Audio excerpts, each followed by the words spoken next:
Madam ಅಂದರು jeep ಹತ್ತಮ್ಮ ಕರ್ಕೊಂಡು ಹೋಗ್ತೀವಿ. ನಾನಂದೆ ನಾನ್ಯಾಕೆ ಜೀಪ್ನಲ್ಲಿ ಬರಲಿ, ನಾನೇನು ಅಕ್ಯೂಸ್ ಪರ್ಸನ್ಸ, ನಾನು ಬರೋದಿಲ್ಲ, ನಾನು ನಡ್ಕೊಂಡು ಬರ್ತೀನಿ, ನೀವು ಡಿಪಾರ್ಟ್ಮೆಂಟ್ ಎಲ್ಲ ನಾನು ಹಿಂದೆ ಬರಬೇಕು. ಆವಾಗ ರೋಡ್ನಲ್ಲಿ ಕೇಳ್ತಾರೆ ಯಾಕೆ ಈ ಅಮ್ಮ ಕರ್ಕೊಂಡು ಹೋಗ್ತಾ ಇದ್ದಾರೆ, ನೀವು ಆನ್ಸರ್ ಕೊಡಬೇಕು. ನಾನು ಅವಾಗ ನೋಡ್ತೀನಿ ನೀವು ಏನು ಆನ್ಸರ್ ಮಾಡ್ತೀರಂದ್ರೆ ಅವಾಗ ನಾನು ಉತ್ತರ ಕೊಡ್ತೀನಿ ಅಂತ ಹೇಳಿ ನಾನಂದೆ.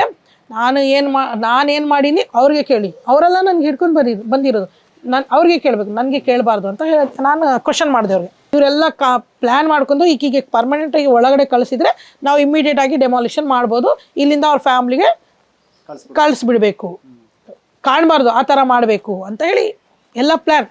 ಅದೇ ಟೈಮ್ನಲ್ಲಿ ನಾನು ರಾಷ್ಟ್ರಪತಿ ಶ್ರೀಮತಿ ಪ್ರತಿಭಾ ಪಾಟೀಲ್ಗೆ ಕೂಡ ಈ ಥರ ಹರಾಸ್ಮೆಂಟ್ ನಡೀತಾ ಇದೆ, I read with your article in news paper, ಈ ಥರ ನೀವು ಅಮಾಯಕರಿಗೆ ಸಹಾಯ ಮಾಡ್ತೀರಂತ ನನಗೆ ಗೊತ್ತಾಯಿತು ಅಂತ ಹೇಳಿ ಅವ್ರಿಗೆ ಕೂಡ ನಾನು ಪತ್ರ ಬರೆದಿದ್ದೆ. ಇವರು ಇನ್ಸಿಡೆಂಟ್ ನಡೆದಿರೋದು 14ಗೆ, 21 ನವಂಬರ್ಗೆ ನಮ್ಮ ತಂಗಿ 2009ನಲ್ಲಿ ಡೆತ್ ಆದರು ಸರ್. ಆಮೇಲೆ ಏನಾಯಿತು? ಆಮೇಲೆ ಸರ್ ಅದೇ ಅವರು ಬಂದ್ರಲ್ಲ ಸರ್, ಪೊಲೀಸವರು ಬಂದು ನನಗೆ ಕೇಳಿದರು ಹೊರಗಡೆ ಬರ್ರಿ ಅಮ್ಮ. ನಾನಂದು ಯಾಕೆ ಬರ್ಬೇಕು ಸರ್ ಅಂತ ಕೇಳಿದೆ. ಬಾರಮ್ಮ ಹೊರಗಡೆ. ಬಂದೆ. ನೋಡಮ್ಮ ನಿನಗೆ ಅರೆಸ್ಟ್ ವಾರೆಂಟ್ ಇದೆ, ನಿನಗೆ ಅರೆಸ್ಟ್ ಮಾಡ್ಕೊಳಕ್ಕೆ ಬಂದೀವಿ. ನಾನಂದೆ ಒಂದು ಅರೆಸ್ಟ್ ಮಾಡೋ ಟೈಮ್ನಲ್ಲಿ ಯಾಕೆ ಮಾಡ್ತಿದ್ದೀರಾ, ಏನು ಎಫೆನ್ಸ್ ಅಂತ ತೋರಿಸ್ಬೇಕಲ್ಲ, ನೋಟಿಸ್ ಕೊಡಿ ಸರ್, ವಾರೆಂಟ್ ಇಶ್ಯೂ ಮಾಡಿದ್ದು ನೋಟಿಸ್ ಕೊಡಿ, ವಾರೆಂಟ್ ತೋರಿಸಿ ನಾನು ಬರ್ತೀನಿ ಅಂತ ಹೇಳಿದೆ. ನಾವು ಏನು ತೋರಿಸೋದಿಲ್ಲ, ನೀನು ಬರಬೇಕಂದ್ರೆ ಬರಬೇಕು ಅಂತ ಫೋರ್ಸ್ ಮಾಡ್ತಿದ್ದಾರೆ. ನಾನು ಬಂದಿಲ್ಲ ಅಂದ್ರಕ್ಕೆ ನಮ್ಮ ಫಾದರ್ಗೆ ಎಳಿತಾರೆ, ನಮ್ಮ ಬ್ರದರ್ಸ್ಗೆ ಎಳಿತಾರೆ, ನಮ್ಮ ಇನ್ನೊಂದು ಬ್ರದರ್ಗೆ ಎಳ್ಕೊಂಡು ಹೋಗಿ ಜೀಪ್ನಲ್ಲಿ ಕುಂದಿರಿಸಿಬಿಟ್ಟಿದ್ದಾರೆ, ಮತ್ತು ಇನ್ನೊಂದು ಬ್ರದರ್ಗೆ ಕರ್ಕೊಂಡೋಗಿ ಜೀಪ್ನಲ್ಲಿ ಬಿಟ್ಟಿದ್ದಾರೆ. ಅಲ್ಲಿ ನಮ್ಮ ಸಿಸ್ಟರ್ ಅದು ಎಲ್ಲ ಇನ್ಸಿಡೆಂಟ್ ನೋಡಿ ಅಳ್ತಾ ಇದ್ದಾರೆ, ಏನಪ್ಪ ಇದು ಎಲ್ಲ ಹಿಂಗಾಗಿಬಿಟ್ಟಿದೆಲ್ಲ ಅಂತೇಳಿ ಶೀ ಈಸ್ ಕ್ರೈಂಗ್. ಅವಾಗ ನಾನಂತ ಇದ್ದೀನಿ, ನೋಡಿ ಸರ್ ವಾರೆಂಟ್ ತೋರಿಸಿ ನಾನು ಬರ್ತೀನಿ, ಬರೋದಿಲ್ಲ ಅಂತ ಇದೆಯಲ್ಲ, ನೀವು ಯಾಕೆ ನಮ್ಮ ಫಾದರ್ಗೆ ಎಳಿತಾ ಇದ್ದೀರಾ, ನಮ್ಮ ಬ್ರದರ್ಗೆ ಕರ್ಕೊಂಡೋಗಿ ಜೀಪ್ನಲ್ಲಿ ಕುಂದಿರಿಸ್ತಿದ್ದೀರಾ, ಏನಿದು ಇಲ್ಲ ಅಂತ ಕೇಳಿದೆ. ನಾನು ಕಂಪ್ಲೇಂಟ್ ಕೊಟ್ಟಿರೋದು ಅವ್ರಿಗೆ ಅರೆಸ್ಟ್ ಮಾಡಿ ಅಂತ ಹೇಳಿ, ಅವ್ರು ಮಾಡಿರೋದು ನೈಟ್ಗೆ ಬಂದು ನಮ್ಮ ಬಾಗಿಲು ಮುರಿದು ಮನೆ ಮುರಿದು ಎಲ್ಲ ಇದು ಮಾಡಿರೋದು ಅವರು, ನಾನಲ್ಲ. ರೌಡೀಸ್ಗೆ ನಾನು 2 ಮೆಂಬರ್ಸ್ಗೆ ಹಿಡಿದು ಕೊಟ್ಟೀನಿ, ಅವ್ರಿಗೆ ಕೂಡ ನಿಮ್ಮ ಡಿಪಾರ್ಟ್ಮೆಂಟ್ ಬಿಟ್ಟಿದ್ದಾರೆ, ಬಿಟ್ಟು ನನ್ನ ಮೇಲೆ ವಾರೆಂಟ್ ತೊಗೊಂಡು ಬರ್ತೀರಲ್ಲ, ಇದು ಏನು ನ್ಯಾಯನಾ ಅಂತ ಕೇಳಿದೆ. ಅವಾಗ ಕೃಷ್ಣಮೂರ್ತಿ ಸರ್ ಅಂತಾರೆ, ನೀನು ಬರಲೇಬೇಕಮ್ಮ, ನಿಂದು ಭಾಳ ಆಯಿತು, ನೀನೇ ಕಾನೂನು ಇದು ಮಾಡ್ತಿದ್ದೆ. ನಾನು ಕಾನೂನು ತೊಗೊತಿಲ್ಲ, ನಾನು ಬರೋದಿಲ್ಲ ಅಂದರೆ ಬರೋದಿಲ್ಲ, ನೀವು ನನಗೆ ವಾರೆಂಟ್ ತೋರಿಸ್ಬೇಕು, ನಾನು ಬರ್ತೀನಿ ಅಂತ ಹೇಳಿದೆ. ಇಲ್ಲೇ ನಿಂತೀನಿ ಸರ್, ಇಲ್ಲಿ ಒಂದು ಗೋಡೆ ಇತ್ತು, ಇಲ್ಲೇ ನಿಂತು ನಾನು SP ಸರ್ಗೆ ಫೋನ್ ಅಮೃತ್ಪಾಲ್ SP ಅವ್ರಿಗೆ ಮಾತಾಡ್ತಾ ಇದ್ದೀನಿ. ನೋಡಿ ಸರ್, ಈ ಥರ ವಿತೌಟ್ ವಾರೆಂಟ್ ಈ ಥರ ಪೊಲೀಸ್ ಜೀಪ್ ತೊಗೊಂಡು ವೆಪನ್ಸ್ ತೊಗೊಂಡು ನಮ್ಮ ಮನೆ ಹತ್ರ ಬಂದಿದ್ದಾರೆ, ನಾನು ಏನು ಕಾಣ್ತಾ ಇದ್ದೀನಿ ಸರ್, ಅವ್ರಿಗೆ ಏನಾದರೂ ಮರ್ಡರ್ ಕಾಣ್ತಾ ಇದ್ದೀನಾ, ಏನು ದೊಡ್ಡ ಕ್ರಿಮಿನಲ್ ಕಾಣ್ತಾ ಇದ್ದೀನಾ, ಏನು ಕಾಣ್ತಾ ಇದ್ದೀನಿ ಅವ್ರಿಗೆ, ಏನಾದರೂ ನೆಕ್ಸ್ಲೇಟ್ ಏನು ಕಾಣ್ತಾ ಇದ್ದೀನಿ ಸರ್, ನಾನು ಅವ್ರಿಗೆ ಒಂದು ಕಾಮನ್ ಸ್ಟೂಡೆಂಟ್ ಸರ್, ನನ್ನ ಮೇಲೆ ಇಷ್ಟೆಲ್ಲ ಬರ್ತಾ ಇದ್ದಾರೆ ಅಂದರೆ ನಾನು ಕಂಪ್ಲೇಂಟ್ ಕೊಟ್ಟಿರೋದು ಕಾಪಿ ನಿಮ್ಮ ಹತ್ರ ನಿಮ್ಮ ಆಫೀಸ್ನಲ್ಲಿ ಇದೆ, ನೋಡ್ಕೊಳ್ಳಿ, ನಾನು ಯಾಕೆ ಕೊಟ್ಟಿನಿ ಕಂಪ್ಲೇಂಟ್, ಇವ್ರು ಯಾಕೆ ನನ್ನ ಮೇಲೆ ಬರ್ತಾ ಇದ್ದಾರೆ ಅಂತ ಹೇಳಿದೆ. ನಾನು ಬರೋದಿಲ್ಲ ಸರ್ ಅಂತ ಹೇಳಿದೆ. ನಾನು ಬರೋದಿಲ್ಲ ಅಂದರೆ ಬರೋದಿಲ್ಲ. ಅಷ್ಟಿನಲ್ಲಿ ಪ್ರೆಸ್ ಅವ್ರು ಕೂಡ ಬಂದರು ಸರ್. ಬಂದು ಏನಮ್ಮ ಇದು ನೋಡಿ ಸರ್, ನಾನು ನಮ್ಮ ಮೇಲೆ ಸುಮ್ಮನೆ ಇದು ಮಾಡೋಕ್ಕೆ ವಾರೆಂಟ್ ತೊಗೊಂಡು ಬಂದಿದ್ದಾರೆ ಅಂತ ಹೇಳಿ ಎಳಿಯಕ್ಕೆ ಬರ್ತಾ ಇದ್ದಾರೆ. ನಾನು ಕೇಳ್ತಾ ಇಲ್ಲಲ್ಲ, ಬರ್ತಾ ಇಲ್ಲ. ಅಷ್ಟಿನಲ್ಲಿ ಮತ್ತೆ ನಾಗಮ್ಮ PSI ಅವ್ರಿಗೆ ಫೋನ್ ಮಾಡಿದ್ದಾರೆ. ಲೇಡಿ ಫಸ್ಟ್ ಜೇಂಟ್ಸ್ ಪೊಲೀಸ್ ಅವರು ಇದ್ದರು, ಆಮೇಲೆ ಲೇಡೀಸ್ ಪೊಲೀಸ್ ಅವ್ರು ಬಂದು ಇನ್ನು ನೀನು ಬರಲೇಬೇಕಮ್ಮ. ನಾನಂದೆ ಮೇಡಮ್ ನಾನು ಬರೋದಿಲ್ಲ ಅಂತ ಹೇಳ್ತಿಲ್ಲ, ನಾನು ಕೋರ್ಟ್ಗೆ ತಲೆ ಬಾಗಿಸ್ತೀನಿ, ಬಟ್ ಇವ್ರು ನನಗೆ ವಾರೆಂಟ್ ತೋರಿಸ್ಬೇಕಲ್ಲ, ವಾರೆಂಟ್ ಇಲ್ಲ ಏನಿಲ್ಲ, ಬರ್ರಿ ಅಂದರೆ ಅದು ಕೂಡ 3 days ಹಾಲಿಡೇಸ್ ಇದೆ, ನನಗೆ ಏನಾದರೂ ಮಾಡಿದರೆ ಲಾಕಪ್ನಲ್ಲಿ ಯಾರು ಕಾರಣ ಅಂತ ಕೇಳಿದೆ ನಾನು. ಯಾಕಂದರೆ ಸರ್ ಅವತ್ತು 3 days ಹಾಲಿಡೇಸ್ ಇತ್ತು, 3 daysವರೆಗೆ ಕೋರ್ಟ್ ಇಲ್ಲ, ಪೊಲೀಸ್ ಸ್ಟೇಷನ್ ಇಲ್ಲ, ಏನಿಲ್ಲ. ಇವ್ರು ತೊಗೊಂಡೋಗಿ ಎಲ್ಲಿ ನನಗೆ ಹಾಕ್ತಾರೇನೋ, ನನಗೆ ಸ್ವಲ್ಪ ಅದು ಡೌಟ್ ಇತ್ತು. ಆವಾಗ ನಾನು ಮೇಡಮ್ಗೆ ಓಪನ್ ಆಗಿ ಹೇಳಿದೆ, ಇಲ್ಲ ಮೇಡಮ್ ಇವರು ಕರೀತಾ ಇದ್ದಾರಲ್ಲ, ನನಗೆ ವಾರೆಂಟ್ ಎಲ್ಲಿದೆ ತೋರಿಸಿ ನನಗೆ ಅಂತ ಹೇಳಿದೆ. ಆವಾಗ ಮೇಡಮ್ ಹೋಗಿ PSI ಅವ್ರಿಗೆ ಕೇಳಿದರು, ಕೃಷ್ಣಮೂರ್ತಿ ಸರ್ಗೆ, ಹೌದಲ್ಲಪ್ಪ ಇಷ್ಟೆಲ್ಲ ತೊಗೊಂಡು ಬಂದಿರಲ್ಲ, ನೀವು ವಾರೆಂಟ್ ತೋರಿಸಿಲ್ಲಲ್ಲ ಈ ಅಮ್ಮಗೆ, ಕೊಡಿ ಅಂತ. ಆವಾಗ ನನಗೆ ಅಂದರು, ಬರ್ರಿ ಬಾಮ್ಮ ನಾನು ತೋರಿಸ್ತೀನಿ ನಿಮಗೆ ಸ್ಟೇಷನ್. ನಾನು ಬರೋದಿಲ್ಲ ಮೇಡಮ್ ಸ್ಟೇಷನ್ಗೆ, ನೀವು ಇದೆಲ್ಲ ಕ್ರಿಯೇಟ್ ಮಾಡಿರಲ್ಲ. ಫುಲ್ ಅವಾಗ ಟ್ರೈನ್ನಲ್ಲಿ ಹೋಗೋರು ಆಟೋ ಫುಲ್ ಪಬ್ಲಿಕ್ ಸರ್, ಇಲ್ಲಿ ಕನಿಷ್ಠ ಒಂದು 1 lakh ಅಬೌವ್ ಪಬ್ಲಿಕ್ ನಿಂತಿದ್ರು ನೋಡಿ ಸರ್ ಅವತ್ತು. ನನಗೆ ಹೋಗೋಕ್ಕೆ ಕೂಡ ದಾರಿ ಇದ್ದಿಲ್ಲ, ಅದು ಫೋಟೋಸ್ ಕೂಡ ನನ್ನ ಹತ್ರ ಇದೆ ವಿತ್ ಪ್ರೂಫ್ ಆಗಿ. ನನಗೆ ಹೋಗೋಕ್ಕೆ ಕೂಡ ದಾರಿ ಇದ್ದಿಲ್ಲ, ಅಷ್ಟು ಜನ. ಏನೋ ಈ ಹುಡುಗಿ ಏನು ದೊಡ್ಡ ತಪ್ಪು ಮಾಡಿಬಿಟ್ಟಿದ್ದಾಳೇನೋ, ಇಷ್ಟು ಪೊಲೀಸವರು ಮನೆ ಮುಂದೆ ನಿಂತಿದ್ದಾರೆ ಅಂತ ಹಾಗೆ ನನಗೆ ಅಬ್ಸರ್ವೇಷನ್ ಮಾಡ್ತಿದ್ರು. ನಾನು ಅವಾಗ ಓಪನ್ ಆಗಿ ಮೇಡಮ್ಗೆ ಕೇಳಿದೆ, ನಾನು ಒಂದು ಸ್ಟೂಡೆಂಟ್ ಮೇಡಮ್, ನಾನು ಇನ್ನು ಮುಂದೆ ಓದಬೇಕು, ನನಗೆ ಇವಾಗ ಕಾಲೇಜ್ನಲ್ಲಿ ತೊಗೋಬೇಕಾದ್ರೆ ಕೂಡ ಹಿಂದೆ ಮುಂದೆ ನೋಡ್ತಾರೆ, ಈಕಿ ಮನೆ ಮುಂದೆ ಇಷ್ಟಿದ್ರು ಏನಂತ ಹೇಳಿ ನಂದು ಇಮೇಜ್ ಏನಾಯಿತು, ಟ್ರಾನಿಶ್ ಮಾಡಿರಲ್ಲ ನೀವೆಲ್ಲ, ನಾನೇನು ತಪ್ಪು ಮಾಡಿಲ್ಲ, ನನ್ನ ಇಮೇಜ್ ಆದರೂ ಟ್ರಾನಿಶ್ ಮಾಡಿರಲ್ಲ, ಯಾರು ಕಟ್ಟಿಕೊಡ್ತಾರೆ, ನೀವು ಕಟ್ಟಿಕೊಡ್ತೀರಾ ನನಗೆ ಅಂತ ಕ್ವಶನ್ ಮಾಡಿದೆ. ಇಲ್ಲ ರೀ ಬರ್ರಿ ನೀವು ಅಂತ. ನಾನು ಬರೋದಿಲ್ಲ, ನಾನು ಎಲ್ಲಿ ಬರೋದಿಲ್ಲ, ನೀವು ನನಗೆ ರೀಸನ್ ತೋರಿಸ್ಬೇಕು, ನನ್ನ ಹತ್ರ ಕಂಪ್ಲೀಟ್ ಕಾಪಿ ಇದೆ, ನಾನು ಅದು ತೋರಿಸ್ತೀನಿ ಅಂತ ಹೇಳಿ ಹಿಂಗೆ ಪ್ರೆಸ್ಸವ್ರು ಬಂದು ಅವಾಗ ಏನು ಮಾಡಿದರು, ಇನ್ನೂ ಫೋರ್ಸೇಬಲ್ ನಮ್ಮ ಫಾದರ್ಗೆ ಹಿಂಗೆ ಎಳಿದು ಸ್ಟಾರ್ಟ್ ಮಾಡಿದರು. ಆಮೇಲೆ ನನಗೆ ಸಿಟ್ಟು ಬಂತು, ಸರ್ ನಮ್ಮ ಫಾದರ್ಗೆ ವಿತೌಟ್ ವ್ಯಾಲಿಡ್ ರೀಸನ್ ಹೆಂಗೆ ಇದು ಮಾಡ್ತಾ ಇದ್ದಾರಲ್ಲ ಅಂತ, ಫೋರ್ಸೇಬಲ್ ಆಗಿ ಎಳಿತಾ ಇದ್ದಾರೆ ಅಂತ ಹೇಳಿ ನಾನೇನು ಮಾಡಿದೆ, ಕೃಷ್ಣಮೂರ್ತಿ ಸರ್ಗೆ ಯೂನಿಫಾರ್ಮ್ ಹಿಡ್ಕೊಂಡು ಹಿಂಗೆ ತಳ್ಳಿಬಿಟ್ಟೆ. ಅದು ಏನಾಯಿತು, ಅವರೇ ಬಟ್ಟೆ ಎಲ್ಲ ಹರ್ಕೊಂಡು ತೋರಿಸ್ತಾ ಇದ್ದಾರೆ ಪ್ರೆಸ್ನಲ್ಲಿ, ನೋಡಿ ಸರ್ ನನಗೆ ಈ ಅಮ್ಮ ಬಟ್ಟೆ ಎಲ್ಲ ಹರಿದು ಬಿಟ್ಟಿದ್ದಾಳೆ, ಬಟನ್ಸ್ ಎಲ್ಲ ಮುರಿದು ಬಿಟ್ಟಿದೆ ಈ ಅಮ್ಮ ಅಂತ ಹೇಳಿ ತೋರಿಸ್ತದೆ. ನಾನು ಅವಾಗ ಪ್ರೆಸ್ ಅವ್ರಿಗೆ ಹೇಳಿದೆ, ಸರ್ ಇಲ್ಲಿ ಒಂದು ಸಾಯಿಬಾಬಾ ಟೆಂಪಲ್ ಇದೆ, ಬರ್ರಿ ನಾನು ಕೂಡ ಆ ಟೆಂಪಲ್ ಒಳಗಡೆ ಬರ್ತೀನಿ, ನಾನು ಕೂಡ ಆ ದೇವ್ರ ಮೇಲೆ ಪ್ರಮಾಣ ಮಾಡಿ ಹೇಳ್ತೀನಿ, ನಾನು ಬರೀ ತಳ್ಳಿನ ವಿನ ಏನು ಮಾಡಿಲ್ಲ, ಅವರೇ ಇದು ಮಾಡ್ಕೊಂಡು ಇದು ಮಾಡ್ತಾ ಇದ್ದಾರೆ ಅಂದರೆ ಬರ್ರಿ ಪ್ರಮಾಣ ಅವ್ರು ಕೂಡ ತೊಗೊಳ್ಳಿ, ನಾನು ಕೂಡ ತೊಗೊತೀನಿ ಅಂತ ಹೇಳಿದೆ. ನಾನು ಯಾಕೆ ಬರಬೇಕು ಅಂತ ಹೇಳಿದರು. ಮತ್ತು ನಾನು ಯಾಕೆ ಸುಳ್ಳು ಹೇಳಬೇಕು, ನೀವು ಎಳೆದಿರೋದು ನಿಜ, ತಳ್ಳಿರೋದು ನಿಜ, ಬಟ್ ನಾನು ನಿಮಗೆ ಬಟನ್ಸ್ ಎಲ್ಲ ಹೊಡೆದಂಗೆ ನಾನು ಇದು ಮಾಡಿಲ್ಲ, ನೀವೇ ನಿಮ್ಮ ಮರ್ಯಾದೆ ತಕ್ಕೊಂತ ಇದ್ದೀರಂದ್ರೆ ಬರ್ರಿ ಪ್ರಮಾಣ ಮಾಡಿಬಿಡಿ ಅಂತ ಹೇಳಿದೆ ನಾನು.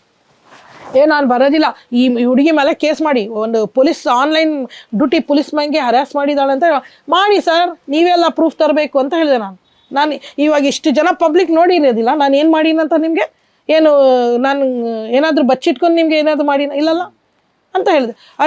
ಹೌದಲ್ಲ. ಆಮೇಲೆ ಪ್ರೆಸ್ ಅವರೇ ಹೇಳಿದರು, ಬಾಯಿ ಮುಚ್ಕೊಂಡಿರಿ ಸರ್, ನೀವು ಯಾಕೆ ಹಿಂಗೆ ಮಾಡ್ತಾ ಇದ್ದೀರಾ ಅಂತ ಹೇಳಿ ಅವರೇ ಹೇಳಿದರು. ಹೇಳಿದ್ಮೇಲೆ ಕರ್ಕೊಂಡು ಬರ್ರಿ ಈಗ ಅಮ್ಮಗೆ ಅಂತ ಹೇಳಿ ನಾನು ಕೇಳ್ತಿಲ್ಲ.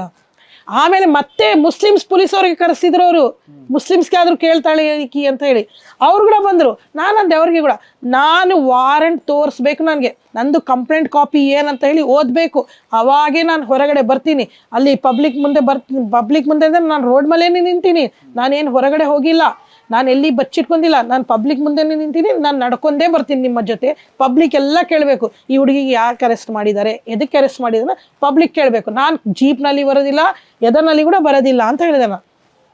ಅವಾಗೇ ನಾಗಮ್ಮ PSI ಮೇಡಮ್ ನನಗೆ ವಾರೆಂಟ್ ತೋರಿಸಿದ್ಮೇಲೆ ನಾನಂದೆ, ಇವಾಗ ಬರ್ರಿ ಅಮ್ಮ ವಾರೆಂಟ್ ತೋರಿಸಿನಲ್ಲ ನೀವು ಬರ್ರಿ ಅಂತ. ನಾನಂದೆ, ನೀವು ವಾರೆಂಟ್ ತೋರಿಸಿರಲ್ಲ ಮೇಡಮ್, ನಂದು ಕಂಪ್ಲೇಂಟ್ ಕಾಪಿ ನೋಡಿ ಅಂತ ಹೇಳಿದೆ. ನೀವು ಕಂಪ್ಲೇಂಟ್ ಕೊಟ್ಟಿಲ್ಲ, ಕಂಪ್ಲೇಂಟ್ ನೋಡಿಲ್ಲ ಏನಂತ. ನಾನು ಕಂಪ್ಲೇಂಟ್ ಕಾಪಿ ತೋರಿಸ್ತೀನಿ ಸರ್, ಆಮೇಲೆ ನನಗೆ ನೀವು ಮಾತಾಡಿ ಅಂತ ಹೇಳಿದೆ. ನಾನು ಕಂಪ್ಲೇಂಟ್ ಕಾಪಿ ತೋರಿಸ್ದೆ. ಆ ಮೇಡಮ್ ಎಲ್ಲ ಹೋದರು. ಅವ್ರಿಗೆ ಸಿಟ್ಟು ಬಂದುಬಿಡ್ತು, ಇದರಲ್ಲಿ ಇರೋದೇ ಬೇರೆ, ಈಕೆಗೆ ಅನಾವಶ್ಯಕ ವಾರೆಂಟ್ ತೆಗ್ದಿದ್ದಾರಲ್ಲ ಅಂತ ಹೇಳಿ. ಯಾಕಂದರೆ ಅದರಲ್ಲಿ ನಾನು ಕ್ಲಿಯರ್ ಮೆನ್ಷನ್ ಮಾಡೀನಿ, ಯಾರು ಬಂದಿದ್ರು ಏನಿದ್ರು, ಅವರು ನಾವು ಹಿಡ್ದಿರೋದು ಮೆಂಬರ್ ಹೆಸರು ಬಂದು ಒಬ್ಬಂದು ಮಾರಿ, ಒಬ್ಬಂದು ಹೆಸರು ರಮೇಶ್ ಏನೋ ಇತ್ತು ಸರ್, ರಮೇಶ್ ಪರ್ಸ ಅವ್ರಿಗಿಬ್ಬರಿಗೆ ನಾನು ಹಿಡ್ದಿರೋದು ಹೆಸರಿದೆ, ಎಲ್ಲ ಹೇಳ್ತಾ ಇದ್ದೀನಿ ನಾನು ಕ್ಲಿಯರ್ ಕಟ್ಟಾಗಿ. ಅವಾಗ ಅವರು ಮೀನ್ಸ್ ಅವ್ರವರು ಮಾತಾಡ್ಕೊಂಡ್ರು, ಶಿ ಈಸ್ ರೈಟ್, ಮೀನ್ಸ್ ಆಕಿ ಕರೆಕ್ಟ್ ಇದ್ದಾಳೆ, ಅದಕ್ಕೆ ಇವರು ದೌರ್ಜನ್ಯವಾಗಿ ತಗೊಂಡು ಹೋಗ್ತಾ ಇದ್ದಾರೆ ಈ ಅಮ್ಮಗೆ ಅಂತ ಹೇಳಿ. ಅವಾಗ ಅಲ್ಲೇ ನಿಂತೀನಲ್ಲ ಸರ್, ನಾನು ರೋಡ್ ಮೇಲೇ ನಿಂತೀನಿ, ನಾನು ಮನೆಯಲ್ಲಿಲ್ಲ, ರೋಡ್ ಮೇಲೇ ನಿಂತೀನಿ. ಅಲ್ಲಿ ನಮ್ಮ ನೈಬರ್ಸ್ ಇದ್ದಾರಲ್ಲ, ಸ್ವಲ್ಪ ನೈಬರ್ಸ್ ನಮಗೆ ಕರ್ಕೊಂಡು ಹೋಗಿ ಏನು ಮಾಡಿಬಿಡ್ತಾರೆ ಅಂತ ಹೇಳಿ ಜಸ್ಟ್ ನನಗೆ ಒಂದು ಸ್ನ್ಯಾಪ್ ಥರ ತೋರಿಸ್ತಿದ್ರು, ನಿನಗೆ ಇವಾಗ ಕರ್ಕೊಂಡು ಹೋಗ್ತಾರೆ ಏನು ಮಾಡ್ತಾರೆ. ನಾನು ಅಂತ ಇದ್ದೀನಿ, ನನಗೆ ಏನು ಆಗೋದಿಲ್ಲ, ನೀವು ಸುಮ್ಮನೆ ಇರಿ ಅಂತ ಹೇಳ್ತಾ ಇದ್ದೀನಿ ಅವ್ರಿಗೆ. ಅವಾಗ ನಾನು ಅಂದೆ, ಮೇಡಮ್ ಅಂದರು ಜೀಪ್ ಹತ್ತಮ್ಮ ಕರ್ಕೊಂಡು ಹೋಗ್ತೀವಿ. ನಾನಂದೆ, ನಾನು ಯಾಕೆ ಜೀಪ್ನಲ್ಲಿ ಬರಲಿ, ನಾನೇನು ಅಕ್ಯೂಸ್ ಪರ್ಸನ್ಸ, ನಾನು ಬರೋದಿಲ್ಲ, ನಾನು ನಡ್ಕೊಂಡು ಬರ್ತೀನಿ, ನೀವು ಡಿಪಾರ್ಟ್ಮೆಂಟ್ ಎಲ್ಲ ನಾನು ಹಿಂದೆ ಬರಬೇಕು. ಆವಾಗ ರೋಡ್ನಲ್ಲಿ ಕೇಳ್ತಾರೆ, ಯಾಕೆ ಈ ಅಮ್ಮಗೆ ಕರ್ಕೊಂಡು ಹೋಗ್ತಾ ಇದ್ದಾರೆ, ನೀವು ಆನ್ಸರ್ ಕೊಡಬೇಕು, ನಾನು ಅವಾಗ ನೋಡ್ತೀನಿ ನೀವು ಏನು ಆನ್ಸರ್ ಮಾಡ್ತೀರ ಅಂತ, ಅವಾಗ ನಾನು ಉತ್ತರ ಕೊಡ್ತೀನಿ ಅಂತ ಹೇಳಿದೆ. ಅವಾಗ ಏನಾದರೂ, ಇಲ್ಲಮ್ಮ ನೀನು ಬರಲೇಬೇಕು, ನಡ್ಕೊಂಡು ಬರಬೇಡಮ್ಮ, ನಮ್ಮ ಮರ್ಯಾದೆ ಪ್ರಶ್ನೆ, ನಂದು ಮರ್ಯಾದೆ ಹೋಯ್ತಲ್ಲ, ಏನು ನೀವು ಕಟ್ಟಿಕೊಡ್ತೀರಾ ಅಂತ ಕೇಳಿದೆ ನಾನು. ನನ್ನ ಮರ್ಯಾದೆ ಹೋಗಿಲ್ಲ, ನಾನು ಯಾರಿಗೆ ಕೊಟ್ಟೆ ಮೇಡಮ್ ಕಂಪ್ಲೇಂಟ್, ನೀವು ಓದಿರಲ್ಲ ಹೇಳಿ, ಆಯಿತು ಬಿಡಮ್ಮ, ಏನೋ ಒಂದು ನಡೀತೈತೆ, ನೀವು ಬರ್ರಿ ಅಮ್ಮ, ನಾನು ನಿನಗೆ ಸೇಫ್ ಇದು ಮಾಡ್ತೀನಿ. ನನಗೆ ಸೇಫ್ ಇಂಪಾರ್ಟೆಂಟೇ ಇದೆ ಇವಾಗ, ಯಾಕಂದರೆ 3 days ಹಾಲಿಡೇಸ್ ಇದೆ, ನೀವು ರಿಮ್ಯಾಂಡ್ನಲ್ಲಿ ತೊಗೊಂಡು ನನಗೆ ಏನಾದರೂ ತೊಂದರೆ ಕೊಟ್ಟರೆ, ಏನಾದರೂ ಮಾಡಿದ್ರೆ ಯಾರು ಕಾರಣ, ನಾನಿದ್ದೀನಮ್ಮ. ಇವಾಗ ಹೇಳ್ತೀರಾ ಮೇಡಮ್, ಪಬ್ಲಿಕ್ ಇದೆ ಅಂತ ಹೇಳ್ತೀರಾ, ಆಮೇಲೆ ಯಾರು ಬರೋದಿಲ್ಲ, ನೀವೇ ಇರ್ತೀರಾ, ನೀವೇ ಆಟ ಆಡ್ತೀರಾ, ನಾನು ತಗೊಳ್ಳೋದಿಲ್ಲ ಅಂತ ಹೇಳಿದೆ. ಅಷ್ಟರಲ್ಲಿ ಒಬ್ಬರು ಯಾರೋ ಪಬ್ಲಿಕ್ನಲ್ಲಿ ಯಾರೋ ಫೋನ್ ಮಾಡಿದ್ರು ಸರ್, ಯಾರಿಗೆ ಇವರು ಮ್ಯಾಜಿಸ್ಟ್ರೇಟ್ ಇದ್ದಾರೆ ಇಲ್ಲ ಅಂತ ಹೇಳಿ, ತಾಲೂಕು ಮ್ಯಾಜಿಸ್ಟ್ರೇಟ್ ಇದ್ದಾರೆ ಇಲ್ಲ ಅಂತ. ಅವಾಗ ಅವರು ಎಲ್ಲೋ ಫಂಕ್ಷನ್ಗೆ ಹೋಗಿದ್ರಂತೆ, ಅಟ್ ಎ ಟೈಮ್ ಅವರು ಅಲ್ಲಿ ಬಂದರು. ಬಂದ ತಕ್ಷಣ ನಾನೊಂದೇ ನಡ್ಕೊಂಡು ಬರತೀನಿ ಕರ್ಕೊಂಡು ಹೋಗ್ರಿ, ಇಲ್ಲಾಂದರೆ ಬರೋದಿಲ್ಲ ಅಂತ ನಾನು ನಿಂತುಬಿಟ್ಟೆ. ಆಮೇಲೆ ಎಲ್ಲ ಸಬ್ ಇನ್ಸ್ಪೆಕ್ಟರ್ಸ್ ಮೇಡಮು ಎಲ್ಲ ರಿಕ್ವೆಸ್ಟ್ ಮಾಡಿದ್ದಕ್ಕೆ ನಾನು ಏನು ಮಾಡೋದು, ಆಯಿತು madam, as per your request, ನೀವು ಲೇಡೀಸ್, ನಾನು ಕೂಡ ಒಂದು ಲೇಡಿ ಅಂತ ಹೇಳಿ ನೀವು ಆಟೋನಲ್ಲಿ ಬರ್ತೀನಿ ಅಂತ ಹೇಳಿದೆ. ಆಟೋನಲ್ಲಿ ಹೋಗಿವಿ ಸರ್. ಆಟೋನಲ್ಲಿ ಹೋಗಿವಿ, ಅಲ್ಲಿ ಕೋರ್ಟ್ ಹತ್ರ ಇಳ್ಕೊಂತೀವಿ. ಕೋರ್ಟ್ ಒಳಗಡೆ ಹೋಗೋ ಟೈಮಲ್ಲಿ ಎಲ್ಲ ಜನ ಪಬ್ಲಿಕ್ ಯಾಕೆ ಹಿಡ್ಕೊಂಡು ಬಂದಿದ್ದಾರೆ ಇಷ್ಟು ಜನ ನನಗೆ ಕೇಳೋದು. ನಾನಂದೆ ನಾನೇನು ಮಾಡೀನಿ ಅವ್ರಿಗೆ ಕೇಳಿ, ಅವರೆಲ್ಲ ನನಗೆ ಹಿಡ್ಕೊಂಡು ಬಂದಿರೋದು, ನಾನು ಅವ್ರಿಗೆ ಕೇಳಬೇಕು, ನನಗೆ ಕೇಳಬಾರ್ದು ಅಂತ ನಾನು ಕ್ವಶನ್ ಮಾಡಿದೆ ಅವ್ರಿಗೆ ಕೇಳಿದ್ರು. ಅವ್ರು ಏನು ಆನ್ಸರ್ ಕೊಟ್ಟಿಲ್ಲ. ಹೋಗಿವಿ, ಒಳಗಡೆ ಕುಂತೀವಿ. ಎಲ್ಲ ಡಿಪಾರ್ಟ್ಮೆಂಟ್ ಅವ್ರು ಕೃಷ್ಣಮೂರ್ತಿ ಸಾರ್ಗೆ ಬೈತಿದ್ರು, ಇಷ್ಟು ಹುಡುಗಿಗೆ ನೀನು ವಾರೆಂಟ್ ತೊಗೊಂಡು ಇಷ್ಟು ಡಿಪಾರ್ಟ್ಮೆಂಟ್ಗೆ ಕರ್ಕೊಂಡು ಹೋಗಿ ಬೇಕಿತ್ತೇನಪ್ಪ ನಿನಗೆ ಅಂತ ಹೇಳ್ತಿದ್ರು. ನಾನು ಅವಾಗ ಇದೇ ಕ್ವಶನ್ ನಾನು SP ಸಾರ್ಗೆ ಕೂಡ ಕ್ವಶನ್ ಮಾಡಿದೆ. ನೋಡಿ sir, without reason, without valid reason, ಮತ್ತು ವಿತೌಟ್ ವಾರೆಂಟು, ವಿತೌಟ್ ನೋಟಿಸ್, ಏನಿಲ್ಲದಂಗೆ ನನ್ನ ಮನೆ ಮುಂದೆ ಇಷ್ಟು ಡಿಪಾರ್ಟ್ಮೆಂಟ್ ಬಂದಿದ್ದಾರೆ. ಗೌರ್ನಮೆಂಟ್ಗೆ ಎಷ್ಟು ಲಾಸ್, ಅದು ನೀವು ಕ್ವಶನ್ ಮಾಡಬೇಕು ಚಿತ್ತೋಡ್ಗಿ ಪೊಲೀಸ್ ಸ್ಟೇಷನ್ ಅವ್ರಿಗೆ ಅಂತ ಹೇಳಿದೆ ನಾನು. ಯಾಕಂದರೆ ಆ ಇವಾಗ ದೊಡ್ಡ ಮರ್ಡರರ್ ಇದ್ದರೆ ವುಮೆನ್ ಟ್ರಾಫಿಕಿಂಗ್ ಎಲ್ಲ ಮಾಡಿರೋರಿಗೆ ಕರ್ಕೊಂಡು ಬರ್ತಾರೆ ಅಷ್ಟು ಜನರಿಗೆ. ಇವಾಗ ಅವರು ಡಿಪಾರ್ಟ್ಮೆಂಟ್ಗೆ ಲಾಸ್, ಗೌರ್ನಮೆಂಟ್ಗೆ ಲಾಸ್ ಅಲ್ಲ, ಎಷ್ಟು ಲಾಸ್ ಆಯಿತು ಅವಾಗ, ಅದು ಯಾರು ಕೇಳ್ತಾರೆ ಅಂತ ಕೇಳಿದೆ ನಾನು. ಆಯಿತು ಬಿಡಿ, ಇಲ್ಲ ಬಿಡಮ್ಮ, ನಾವು ಡಿಪಾರ್ಟ್ಮೆಂಟ್ ಥ್ರೂ ಎನ್ಕ್ವೈರಿ ಮಾಡ್ಕೊತೀವಿ. ನಾನಂದೆ ಎನ್ಕ್ವೈರಿ ಮಾಡ್ಕೊತೀನಿ ಅಂತ ಬೇಡ ಸರ್, ಡಿಸಿಪ್ಲಿನರಿ ಆ್ಯಕ್ಷನ್ ತೊಗೊತೀನಿ ಅಂತ ಬರಬೇಕು ನಿಮ್ಮ ಬಾಯಿನಿಂದ ನಾನು ಹೇಳಿದೆ. ಆಯಿತು ಅಂತ ಹೇಳಿ ಇದು ಮಾಡಿದರು. ಅಲ್ಲಿ ಹೋಗಿವಲ್ಲ ಕೋರ್ಟ್ ಹತ್ರ, ನಾನು ಹೀಗೆ ಜಸ್ಟ್ ಹೋಗ್ತಾ ಇದ್ದೀನಿ. ನನಗೆ ಇಮಿಡಿಯೇಟಾಗಿ ನಾನು ಬೇಲ್ ತೊಗೋಬೇಕು, ಇಲ್ಲಾಂದರೆ ನನಗೆ ಒಳಗಡೆನೇ ಇದು ಮಾಡಬೇಕಂತ ಅವ್ರದ್ದು ಫುಲ್ ಪ್ಲ್ಯಾನಿಂಗ್, ಎಲ್ಲ ಪ್ಲ್ಯಾನ್ ಮಾಡ್ಕೊಂಡೇ ಬಂದಿದ್ದಾರೆ ಅವರು. ಎಲ್ಲ ಪ್ರೀ ಪ್ಲ್ಯಾನ್ ಕಾನ್ಸ್ಪರೆನ್ಸಿ ಅವ್ರದ್ದು, MLAಸ್ದು, MPಸ್ದು, ಪೊಲೀಸ್ದು, ಇದರಲ್ಲಿ ಎಲ್ಲ ಇನ್ವಾಲ್ವ್ ಇದ್ದಾರೆ. ಇವರೆಲ್ಲ ಪ್ಲ್ಯಾನ್ ಮಾಡ್ಕೊಂಡು ಈಕಿಗೆ ಪರ್ಮನೆಂಟಾಗಿ ಒಳಗಡೆ ಕಳಿಸಿದ್ರೆ ನಾವು ಇಮಿಡಿಯೇಟಾಗಿ ಡೆಮಾಲಿಷನ್ ಮಾಡ್ಬೋದು, ಇಲ್ಲಿಂದ ಅವ್ರ ಫ್ಯಾಮ್ಲಿಗೆ ಕಳಿಸ್ಬಿಡ್ಬೇಕು, ಕಾಣಬಾರ್ದು, ಆ ಥರ ಮಾಡಬೇಕು ಅಂತ ಹೇಳಿ ಎಲ್ಲ ಪ್ಲ್ಯಾನ್. ನಾನಂದೆ ಇವರು ಪೊಲೀಸವ್ರು ಬಂದಿರೋದು ಕೂಡ ಇಲ್ಲಿಗಲ್ ಟ್ರೆಸ್ಪಾಸ್ ಅದು ನಮ್ಮ ಮೇಲೆ ನಡೆದಿರೋದು ಅಂತ ಹೇಳಿದೆ ನಾನಂದೆ ಇವಾಗ ಏನು ಮಾಡಬೇಕಪ್ಪ ಅಂತ ಹೇಳಿ ಮನಸ್ಸಿನಲ್ಲೇ ದೇವ್ರದ್ದು ಒಂದು ಧ್ಯಾನ ಮಾಡ್ಕೊಂತ ಹೋಗಿ ಜಸ್ಟ್ ಎಂಟ್ರಾಗಿನ್ ಸರ್ ಗೇಟ್ ಒಳಗಡೆ. ಅಟ್ ಎ ಟೈಮ್ ಒಬ್ಬ ಲಾಯರ್ ನನಗೆ ಗೊತ್ತಿದ್ದಾರೆ, ಅವ್ರು ಬಂದರು ಅಪೋಸಿಟಾಗಿ. ಏನಮ್ಮ ಗೌಸಿಯಮ್ಮ, ನಿನಗೆ ನೋಡಿ ಸರ್, ನನಗೆ ಈ ಥರ ಇದು ಮಾಡಿದ್ದಾರೆ, ಸುಮ್ಸುಮ್ಗೆ ಹಿಡ್ಕೊಂಡು ಬಂದಿದ್ದಾರೆ. ಆ ಸಾರ್ಗೆ ಏನು ಬಂತು ಗೊತ್ತಿಲ್ಲ ಸರ್, ನಾನೇನು ಅವ್ರಿಗೆ ಅಮೌಂಟ್ ಕೊಟ್ಟಿಲ್ಲ, ಏನಿಲ್ಲ, ದೇವ್ರ ದಯಾನೇ ಅದು. ಅವ್ರು ಏನು ಮಾಡಿದ್ರು, ಇಮ್ಮಿಡಿಯೇಟಾಗಿ ಬೇಲ್ ಅಪ್ಲಿಕೇಶನ್ ಹಾಕಿಬಿಟ್ರು. At a time bail application ಹಾಕಿದ್ರು ಅವರು. ಒಂದು 15 ಮಿನಿಟ್ಸ್ನಲ್ಲಿ ಬೇಲ್ ಅಪ್ಲಿಕೇಶನ್ ಆದರು. ಇನ್ನೊಬ್ಬರು ಅಂಕಲ್ ಇದ್ದಾರೆ, ರೈತ ಸಂಘದಲ್ಲಿ ಇದ್ದಾರೆ, ಅವರು ಕೂಡ ಬಂದುಬಿಟ್ರು ಸಡನ್ನಾಗಿ ಮುಂದೆ. ಏನಮ್ಮ ಇವಾಗ ಶ್ಯೂರಿಟಿ ಬೇಕು, ಆಯ್ತು ತಡಿಯಮ್ಮ, ನಾನೇ ತೊಗೊಂಡು ಬರ್ತೀನಿ, ವಿತಿನ್ ಸೆಕೆಂಡ್ನಲ್ಲಿ ನಾನೇ ತೊಗೊಂಡು ಬರ್ತೀನಿ. ಅವ್ರದ್ದು ಲ್ಯಾಂಡಿಂದ ಪಾಣಿ ತೊಗೊಂಡು ಬಂದು ಕೊಟ್ಬಿಟ್ರು. ಅಲ್ಲಿ ಶ್ಯೂರಿಟಿ ಆಯಿತು, ಇಲ್ಲಿ ಅಡ್ವೊಕೇಟ್ಸ್ ಇಬ್ಬರು ಬಂದುಬಿಟ್ರು. ಇಮ್ಮಿಡಿಯೇಟಾಗಿ ನಂದು ಬೇಲ್ ಅಲ್ಲೇ ಒಂದು 20-30 ಮಿನಿಟ್ಸಲ್ಲಿ ಬೇಲ್ ಕೂಡ ಆಗಿಬಿಡ್ತು. ಅವಾಗ ಇವರೆಲ್ಲರೂ ಮಾತಾಡ್ಕೊಳ್ಳೋದು ಪೊಲೀಸರು, ಈ ಅಮ್ಮಗೆ ಕಳಿಸ್ಬೇಕಂದ್ರೆ ಏನಪ್ಪ ಇದು, ಇಮಿಡಿಯೇಟ್ ಆಗಿಬಿಡ್ತಲ್ಲ, ಇಮಿಡಿಯೇಟ್ ಆಗಿ ಹೊರಗಡೆ ಬಂದುಬಿಟ್ಲಲ್ಲ. ನಾನಂದೆ ಅವಾಗ, ನಾನೇನು ಯಾರಿಗೆ ಮೋಸ ಮಾಡಿಲ್ಲ ಸರ್, ನಾನು ಒಂದು ಕಾಮನ್ ಅಂದರೆ ನಿಮ್ಗಿಂತ ಚಿಕ್ಕವಳೆ ನೀವು ನನಗೆ ನಾನು ನಿಮಗೆ ಹೇಳಬೇಕಾಗಿದ್ದ ಪರಿಸ್ಥಿತಿ ಬಂದಿದೆ. ನಿಮ್ಗಿಂತ ಚಿಕ್ಕವಳು, ವಯಸ್ಸಿನಲ್ಲಿ ಕೂಡ ಚಿಕ್ಕವಳು, ಬುದ್ಧಿನಲ್ಲಿ ಚಿಕ್ಕವಳು, ನಾನು ಇನ್ನೂ ಸಮಾಜನೇ ನೋಡಿಲ್ಲ. ನೀವು ಕರ್ಕೊಂಡು ಬಂದು ನನಗೆ ಇದು ಮಾಡಿದ್ರೆ ದೇವ್ರು ಮೆಚ್ತಾನೇನು ಸರ್? ನೋಡಿ ಹೆಂಗಾಯಿತು, ದೇವ್ರದೇ ಒಂದು ಇದು ನೋಡಿ, ಮ್ಯಾಜಿಕ್ ನೋಡಿ ಅಂತ ಹೇಳಿದೆ ನಾನು. ಆವಾಗ ಇಮಿಡಿಯೇಟಾಗಿ ಆಗಿಬಿಡ್ತಲ್ಲ, ಎಲ್ಲರದು ಫೇಸ್ ಎಲ್ಲ ಡಾನ್. ಆವಾಗ ನಾನಂದೆ, ನಾನು ನಿಮಗೆ ಬಿಡೋದಿಲ್ಲ ಸರ್, ಅದು ಎಷ್ಟು ಮಟ್ಟಿಗೆ ಆಗ್ತೈತೆ ಬಿಡೋದಿಲ್ಲ, ನಾನು ನಿಮ್ಮ ಮೇಲೆ ಕೇಸ್ ಮಾಡ್ತೀನಿ, ಅದು ಏನಾಗ್ತೈತೆ ನೋಡ್ಕೊತೀನಿ ಅಂತ ಹೇಳಿದೆ. ಅದು ಹೇಳಿ ಬಂದೀನಿ ಸರ್, 1 ಮಂತ್ ಆಗಿಲ್ಲ. ಅವಾಗ ಏನಾಯಿತು, ಕೃಷ್ಣಮೂರ್ತಿ ಸಾರೇನೆ ಹ್ಯೂಮನ್ ರೈಟ್ ಕಮಿಷನ್ಗೆ ಮತ್ತು ಎಲ್ಲದಕ್ಕೆ ಹೋಗಿ ನಾನು ಅವರು ಡಿಪಾರ್ಟ್ಮೆಂಟ್ಗೆ ಹೋಗಿ ನಾನು ವ್ಯಾಲಂಟರ್ಲಿ ರಿಟೈರ್ಮೆಂಟ್ ಆಗ್ತೀನಿ ಅಂತ ಹೇಳಿ ಅವರೇ ಪತ್ರ ಬರೆದು ವ್ಯಾಲಂಟರ್ಲಿ ರಿಟೈರ್ಮೆಂಟ್ ತೊಗೊಂಡಾರೆ ಆ ಕೇಸ್ನಲ್ಲಿ. ಮತ್ತು ಭಾಳ ಜನ ಅದರಲ್ಲಿ ವ್ಯಾಲಂಟರ್ಲಿ ರಿಟೈರ್ಮೆಂಟೇ ತೊಗೊಂಡಾರೆ. ಯಾಕಂದರೆ ನಮ್ಮ ಕೇಸ್ನಲ್ಲಿ ಭಾಳ ಜನ ಇನ್ವಾಲ್ವ್ ಇದ್ದರು sir, SP sir, DOSP, sub inspectors ಎಲ್ಲರಿದ್ದರು. ನಾನು ಇವೊಂದು ಬೆಂಗಳೂರಿಗೆ ಹೋಗಿ ಕೂಡ DIG ಅಜಯ್ ಕುಮಾರ್ ಸರ್ಗೆ ಕೂಡ ಮಾತಾಡೀನಿ ಈ ಕೇಸ್ ಬಗ್ಗೆ, ಸಂತೋಷ್ ಹೆಗ್ಡೆ ಸರ್ಗೆ ಮೀಟ್ ಆಗೀನಿ, ಪತ್ರಿ ಬಸವನಗೌಡ ಸರ್ಗೆ ಮೀಟ್ ಆಗೀನಿ, ಮತ್ತು ನಮ್ಮ ಇವರಿದ್ರು VC ಆಚಾರ್ಯ ಹೋಮ್ ಮಿನಿಸ್ಟರ್, ಅವ್ರಿಗೆ ಕೂಡ ಮೀಟ್ ಆಗೀನಿ, ಯಡಿಯೂರಪ್ಪ ಸರ್ಗೆ ಕೂಡ ಹೇಳೀನಿ, ವಿಧಾನಸೌಧಕ್ಕೆ ಹೋಗಿ ವಿಕಾಸ್ ಸೌಧನಲ್ಲಿ ಹೇಳೀನಿ, ಎಲ್ಲ ಹೇಳಿ ಸರ್. ಹ್ಯೂಮನ್ ರೈಟ್ಸ್ ಕಮಿಷನ್ಗೆ ಕೂಡ ಹೋಗಿ ಜಸ್ಟಿಸ್ SR ನಾಯಕ್ ಸಾರ್ಗೆ ಕೂಡ ಹೇಳಿ ಎಲ್ಲ ಡೀಟೇಲ್ಸ್ ಆಗಿ ಹೇಳಿ ಕೇಸ್ ಬಗ್ಗೆ. ಆವಾಗ ಸರ್ ಏನು ಮಾಡಿದರು, ಅಲ್ಲಿ ಒಂದು ಇನ್ವೆಸ್ಟಿಗೇಷನ್ ಆಫೀಸರ್ ಇದೆ ಅವ್ರು ನಂದು ಎಲ್ಲ ಮ್ಯಾಟ್ರ್ ತೊಗೊಂಡ್ರು ಸರ್. ಇದು ಹೆಂಗೆ ನಡೀತು, ಏನು ಇದು ಕರೆಕ್ಟಾ ಫ್ಯಾಕ್ಟಾ ಫಾಲ್ಸ್ ಅಂತ ತೊಗೊಂಡ್ರು.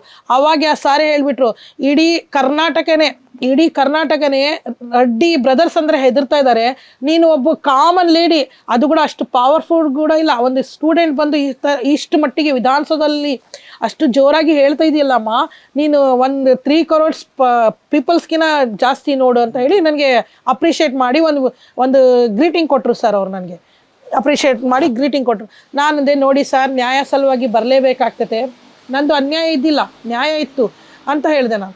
ಆವಾಗ ಅದರ ಮಿಡಲ್ನಲ್ಲಿ ಸರ್ ನಾನು ಬಳ್ಳಾರಿ ಕೋರ್ಟ್ಗೆ ಕೂಡ ಹೋಗಿ ಓಪನ್ ಕೋರ್ಟ್ನಲ್ಲಿ ಜಡ್ಜ್ ಮುಂದೆ ಕೂಡ ಹೇಳಿದ್ದೆ ನಾನು ಇದರ ಬಗ್ಗೆ, ಡಿಸ್ಟ್ರಿಕ್ಟ್ ಜಡ್ಜ್ ಮುಂದೆ. ಆವಾಗ ಡಿಸ್ಟ್ರಿಕ್ಟ್ ಜಡ್ಜ್ ಬಂದು ನಟರಾಜನ್ ಸರ್ ಅಂತ ಹೇಳಿದರು. ಅವ್ರಿಗೆ ಕೂಡ ಹೇಳಿದೆ, ನೋಡಿ ಸರ್, ಅವ್ರು ನನಗೆ ನಾನು ಅಂದೆ ಐ ವಾಂಟ್ ಟು ಸಬ್ಮಿಷನ್ ಮಿಲಾರ್ಡ್ ಅಂದರೆ ಎಸ್ ಅಂತ ಹೇಳಿದರು. ವೇರ್ ಫ್ರಮ್, ನೀವು ಎಲ್ಲಿಂದ ಬಂದಿದ್ದೀರ ಅಂತ ಕೇಳಿದ್ರು. ನಾನು ಅಂದೆ, ಸರ್ ನಾನು ಹೊಸಪೇಟೆನಿಂದ ಬಂದೀನಿ. ಫಾರ್ ವಾಟ್ ಅಂತ ಕೇಳಿದ್ರು, ಯಾಕೆ ಬಂದಿರಾ? ನೋಡಿ ಸರ್, ನನಗೆ ಈ ಥರ ನಮ್ಮ ಲೋಕಲ್ MLAs ಮತ್ತು ನಿಮ್ಮ ಬಳ್ಳಾರಿ ಜನಾರ್ದನ್ ರೆಡ್ಡಿ ಅವ್ರದ್ದು ಹೋಟೆಲ್ ಕನ್ಸ್ಟ್ರಕ್ಷನ್ ಆಗ್ತಾಯಿದೆ, ಈ ಥರ ನಮಗೆ ತೊಂದರೆ ಕೊಡ್ತಾ ಇದ್ದಾರೆ, ನೀವೇನಾದರೂ ರೆಮಿಡಿ ತೊಗೋಬೋದಲ್ಲ ಲೀಗಲ್ ಆಗಿ ಅಂದರೆ ಅವ್ರು ಏನು ಮಾಡಿದರು, ನಾನು ಲೀಗಲ್ ಆಗಿ ತೊಗೊಳಕ್ಕೆ ಬರೋದಿಲ್ಲಮ್ಮ, ನೀವು ಕೋರ್ಟ್ ಥ್ರೂ ಇಲ್ಲ ಲಾಯರ್ ಥ್ರೂ ಬರಬೇಕು ಅಂತ ಹೇಳಿದ್ರೆ. ನಾನು ಅವಾಗಂದೆ, ಸರ್ ನನಗೆ ಆ ಥರ ಲಾಯರ್ಗೆ ಕೊಡೋಕ್ಕೆ ಕೂಡ ಅಷ್ಟು ಫೀಸ್ ಇಲ್ಲ, ಯಾರು ಅವ್ರ ಅಗೇನೆಸ್ಟ್ ಕೇಸ್ ಫೈಲ್ ಮಾಡೋಕ್ಕೆ ಕೂಡ ರೆಡಿ ಇಲ್ಲ, ನಾನು ಏನು ಮಾಡಬೇಕು, ವಾಟ್ ಈಸ್ ದ ರೆಮಿಡಿ ಅಂತ ಕೇಳಿದೆ. ಇಲ್ಲ, ನೀವು ಹೊಸಪೇಟೆ ಕೋರ್ಟ್ಗೆ ಹೋಗಿ ಅಲ್ಲಿ ಕೋರ್ಟ್ಗೆ ನೀವು ಅಪ್ರೋಚ್ ಆಗಿ ಅಂತ ಹೇಳಿದರೆ ಆಯಿತು ಸರ್ ಅಂತ ಹೇಳಿ ನಾನು ಹೊರಗಡೆ ಬಂದೆ. ಆಮೇಲೆ ಇಲ್ಲಿ ಹೊಸಪೇಟೆ ಕೋರ್ಟ್ನಲ್ಲಿ ನಾನು ಅವ್ರ ಅಗೇನೆಸ್ಟ್ ಕೇಸ್ ಫೈಲ್ ಆಗಿತ್ತು, ಮೀನ್ಸ್ ರೌಡೀಸ್ ಅಗೇನೆಸ್ಟ್ ಯಾರು ಇವ್ರ ಹೆಸರು ತೊಗೊಂಡು ಕೇಸ್ ಫೈಲ್ ಮಾಡೋಕ್ಕೆ ರೆಡಿ ಇದ್ದಿಲ್ಲ. ಬಟ್ ಅವ್ರ ಅಗೇನೆಸ್ಟ್ ನಾನು ಪ್ರೈವೇಟ್ ಕಂಪ್ಲೇಂಟ್ ಹಾಕಿದ್ದೆ. ಆ ಪ್ರೈವೇಟ್ ಕಂಪ್ಲೇಂಟ್ನಲ್ಲಿ ಕೂಡ ಭಾಳ ನನಗೆ ಮೋಸ ಮಾಡಿದ್ದಾರೆ ಸರ್. ಯಾಕೆಂದರೆ ನನಗೆ ಅಷ್ಟು ಲೀಗಲ್ ಇದು ಗೊತ್ತಿದ್ದಿಲ್ಲ, ಏನು ಮಾಡಬೇಕು ಅಂತ. ಅವ್ರು ಹೇಳಿದ ಮಾತು ಕೇಳ್ಕೊತಾನೆ ಹೋಗ್ತಿದ್ದೆ. ಲಾಸ್ಟ್ನಲ್ಲಿ ಜಜ್ಮೆಂಟ್ ಟೈಮ್ನಲ್ಲಿ ಅವ್ರಿಗೆ ಬಿಡುಗಡೆ, ಕನ್ವಿಕ್ಷನ್ ಆಗಿಲ್ಲ, ಅಕ್ವಿಟ್ ಆದರು ಎಲ್ಲರೂ. ನಾನಂದು ಯಾಕೆ ಅಕ್ವಿಟ್ ಆದರು ಅಂತ ಹೇಳಿ ನಾನು ಅದು ಪೇಪರ್ಸ್ ಕಂಪ್ಲೇಂಟ್ ಕಾಪಿ ತೊಗೊಂಡು ಯಾರದು ಇದು ಮಾಡಿದ್ದಾರೆ ಎಲ್ಲರದ್ದು ಹೆಸರು ಹಾಕಿ ನಾನು supreme court supreme court chief justice of India ಅವ್ರಿಗೆ ಬಾಲಕೃಷ್ಣನ್ ಇದ್ದರು ಸರ್, ಅವಾಗ ಅವ್ರಿಗೆ ಒಂದು ಪತ್ರ ಬರೆದೆ. ನೋಡಿ ಸರ್, ನನ್ನ ಪ್ರಾಪರ್ಟಿ ಅವ್ರು ಏನು ಮಾಡ್ತಿದ್ರು ಸರ್, ಪೊಲೀಸವರು ಕ್ರಿಮಿನಲ್ ಆ್ಯಕ್ಟಿವಿಟೀಸ್ ನಡೆಯೋ ಟೈಮ್ನಲ್ಲಿ ಸಿವಿಲ್ ತೊಗೊಂಡು ಬರ್ತಿದ್ರು, ಸಿವಿಲ್ ಆ್ಯಕ್ಟಿವಿಟೀಸ್ ನಡೆಯೋ ಟೈಮ್ನಲ್ಲಿ ಕ್ರಿಮಿನಲ್ ತೊಗೊಂಡು ಬರ್ತಿದ್ರು. ಅವ್ರಿಗೇನೆ ಕನ್ಫ್ಯೂಷನ್ ಮಾಡಿಬಿಡ್ತಿದ್ರು ಡಿಪಾರ್ಟ್ಮೆಂಟ್ ಅವ್ರಿಗೆ, ಇದು ಕ್ರಿಮಿನಲ್ ಕೇಸ್ ಅಲ್ಲಪ್ಪ, ಇದು ಸಿವಿಲ್ ಅಲ್ಲಪ್ಪ, ಇದು ಕ್ರಿಮಿನಲ್ ಕೇಸ್, ಆ ಥರ ಮಾಡ್ತಿದ್ರು. ನಾನು ಅವ್ರಿಗೆ ಏನು ಮಾಡಿದೆ, ಬ್ರೀಫ್ ಆಗಿ ಬರೆದಿದ್ದೆ, criminal is different, civil is different sir. Criminal ಆ್ಯಕ್ಟಿವಿಟೀಸ್ನ ಬರೋ ಟೈಮ್ನಲ್ಲಿ ಇವರು ಸಿವಿಲ್ ತೊಗೊಂಡು ಬರ್ತಾರೆ, ಸಿವಿಲ್ ನಡೆಯೋ ಟೈಮ್ನಲ್ಲಿ ಕ್ರಿಮಿನಲ್ ತೊಗೊಂಡು ಬರ್ತಾರೆ. ಇವ್ರು ಏನು ಮಾಡ್ತಾ ಇದ್ದಾರೆ, ಒಂದು ಸೈಡ್ ರೌಡೀಸ್ಗೆ ಸೇವ್ ಮಾಡ್ತಾ ಇದ್ದಾರೆ, ಪಬ್ಲಿಕ್ಗೆ ಹರಾಸ್ ಕೊಡ್ತಾ ಇದ್ದಾರೆ. ಇಲ್ಲಿ ಪಬ್ಲಿಕ್ಗೆ ಹರಾಸ್ ಮಾಡ್ತಾ ಇದ್ದಾರೆ, ಇಲ್ಲಿ ಇವ್ರಿಗೆ ಸೇವ್ ಮಾಡ್ತಾ ಇದ್ದಾರೆ, ಆ ಥರ ಮಾಡ್ತಾ ಇದ್ದಾರೆ ಸರ್ ಇವರು. ಇವಾಗ ನಾವು ಏನು ದಾರಿ, ನನಗೆ ನೀವೇ ಜಸ್ಟಿಸ್ ಕೊಡಿ ಅಂತ ಹೇಳಿ ನಾನು ಚೀಫ್ ಜಸ್ಟಿಸ್ ಆಫ್ ಇಂಡಿಯಾಗೆ ಎಲ್ಲ ನನ್ನ ಪ್ರಾಪರ್ಟಿ ರೆಕಾರ್ಡ್ಸ್ ಜೊತೆ, ಎಲ್ಲ ಕಂಪ್ಲೇಂಟ್ ಕಾಪೀಸ್ ಜೊತೆ, ಎಲ್ಲ ಫೋಟೋಸ್ ಜೊತೆ ಎಲ್ಲ ಒಂದು ಪತ್ರ ಬರೆದಿದೆ. ಆವಾಗ ಅವ್ರು ಏನು ಮಾಡಿದರು, ಆ ಪತ್ರ ನಂದು ಗಮನಿಸಿ ಅವ್ರು ಏನು ಮಾಡಿದರು, ಅದೇ ಟೈಮ್ನಲ್ಲಿ ನಾನು ರಾಷ್ಟ್ರಪತಿ ಶ್ರೀಮತಿ ಪ್ರತಿಭಾ ಪಾಟೀಲ್ಗೆ ಕೂಡ ಈ ಥರ ಹರಾಸ್ಮೆಂಟ್ ನಡೀತಾ ಇದೆ, I read with your article in news paper, ಈ ಥರ ನೀವು ಅಮಾಯಕರಿಗೆ ಸಹಾಯ ಮಾಡ್ತೀರಂತ ನನಗೆ ಗೊತ್ತಾಯಿತು ಅಂತ ಹೇಳಿ ಅವ್ರಿಗೆ ಕೂಡ ನಾನು ಪತ್ರ ಬರೆದಿದ್ದೆ. ಆವಾಗ ನನಗೆ ಇಮಿಡಿಯೇಟ್ ಆಗಿ ರೆಸ್ಪಾನ್ಸ್ ಕೂಡ ಸಿಕ್ತು ಸರ್. ಅವರು ಪ್ರೆಸಿಡೆಂಟ್ ಪ್ರತಿಭಾ ಪಾಟೀಲ್ ಇದ್ದಾರಲ್ಲ, ಅವ್ರ ಕಡೆಯಿಂದ ನನಗೆ ಚೀಫ್ ಜಸ್ಟಿಸ್ ಚೀಫ್ ಸೆಕ್ರೆಟ್ರೇಟ್ ಆಶೀಶಾ ಖಾಲಿಯಾ ಅಂತ ಹೇಳಿ ಅವ್ರದ್ದು ಸೆಕ್ರೆಟ್ರಿ ಸುದ್ದಿ ಆಗಿತ್ತು ಅನ್ಸುತ್ತೆ, ಈಗ ನಾನು ನೆನಪಿರೋಂಗೆ ಮೋಸ್ಟ್ಲಿ ಸರ್. ಅವಾಗೆ ನನಗೆ ಅಲ್ಲಿಂದ ಪತ್ರ ಬಂತು, ರಿಪ್ಲೈ ಬಂತು, ಇವ್ರದ್ದು ಏನಿದ್ದು ಇಮಿಡಿಯೇಟ್ ಆಗಿ ಆ್ಯಕ್ಷನ್ ತಗೋಬೇಕು, ಇವ್ರಿಗೆ ಪ್ರೊಟೆಕ್ಟ್ ಮಾಡಬೇಕು ಅಂತ ಹೇಳಿ. ನನಗೆ ನಾವು ಎಲ್ಲ ನಿಮ್ಮ ಗ್ರೀವೆನ್ಸಸ್ ನೋಡಿವಿ, ಈ ಗ್ರೀವೆನ್ಸಸ್ ಬಂದು ಒಂದು ಸೈಡ್ ಸಿವಿಲ್ ಪ್ರಕಾರ ಇದೆ, ಒಂದು ಸೈಡ್ ಕ್ರಿಮಿನಲ್ ಪ್ರಕಾರ ಇದೆ ಅಂತ ಹೇಳಿ, ಕ್ರಿಮಿನಲ್ ಆ್ಯಕ್ಷನ್ ನಾವು ತಗೋತೀವಿ, ಸಿವಿಲ್ ರೆಮಿಡೀಸ್ಗೆ ನೀವು ಇದಕ್ಕೆ ಕೋರ್ಟ್ಗೆ ಅಪ್ರೋಚ್ ಆಗಬೇಕು, ನಾವು ಇಂಟರ್ಫಿಯರೆನ್ಸ್ ಆಗಕ್ಕೆ ಬರೋದಿಲ್ಲ ಅಂತ ಹೇಳಿ ಆ ಥರ ಒಂದು ಇದು ಮಾಡಿದರು. ಬಟ್ ಅದರಲ್ಲಿ ಅವ್ರು ಏನು ಮಾಡಿದರು, ನನಗೆ ಒಂದು ಇನ್ಸ್ಟ್ರಕ್ಷನ್ ಕೊಟ್ಟಿದ್ರು, ನೀವು ಹೋಗಿ ನಿಮ್ಮ ಕರ್ನಾಟಕ ಚೀಫ್ ಸೆಕ್ರೆಟರೇಟ್ ಸುಧಾಕರ್ ರಾವ್ ಅವ್ರಿಗೆ ಮೀಟ್ ಆಗಿ ಅಂತ ಹೇಳಿದರು.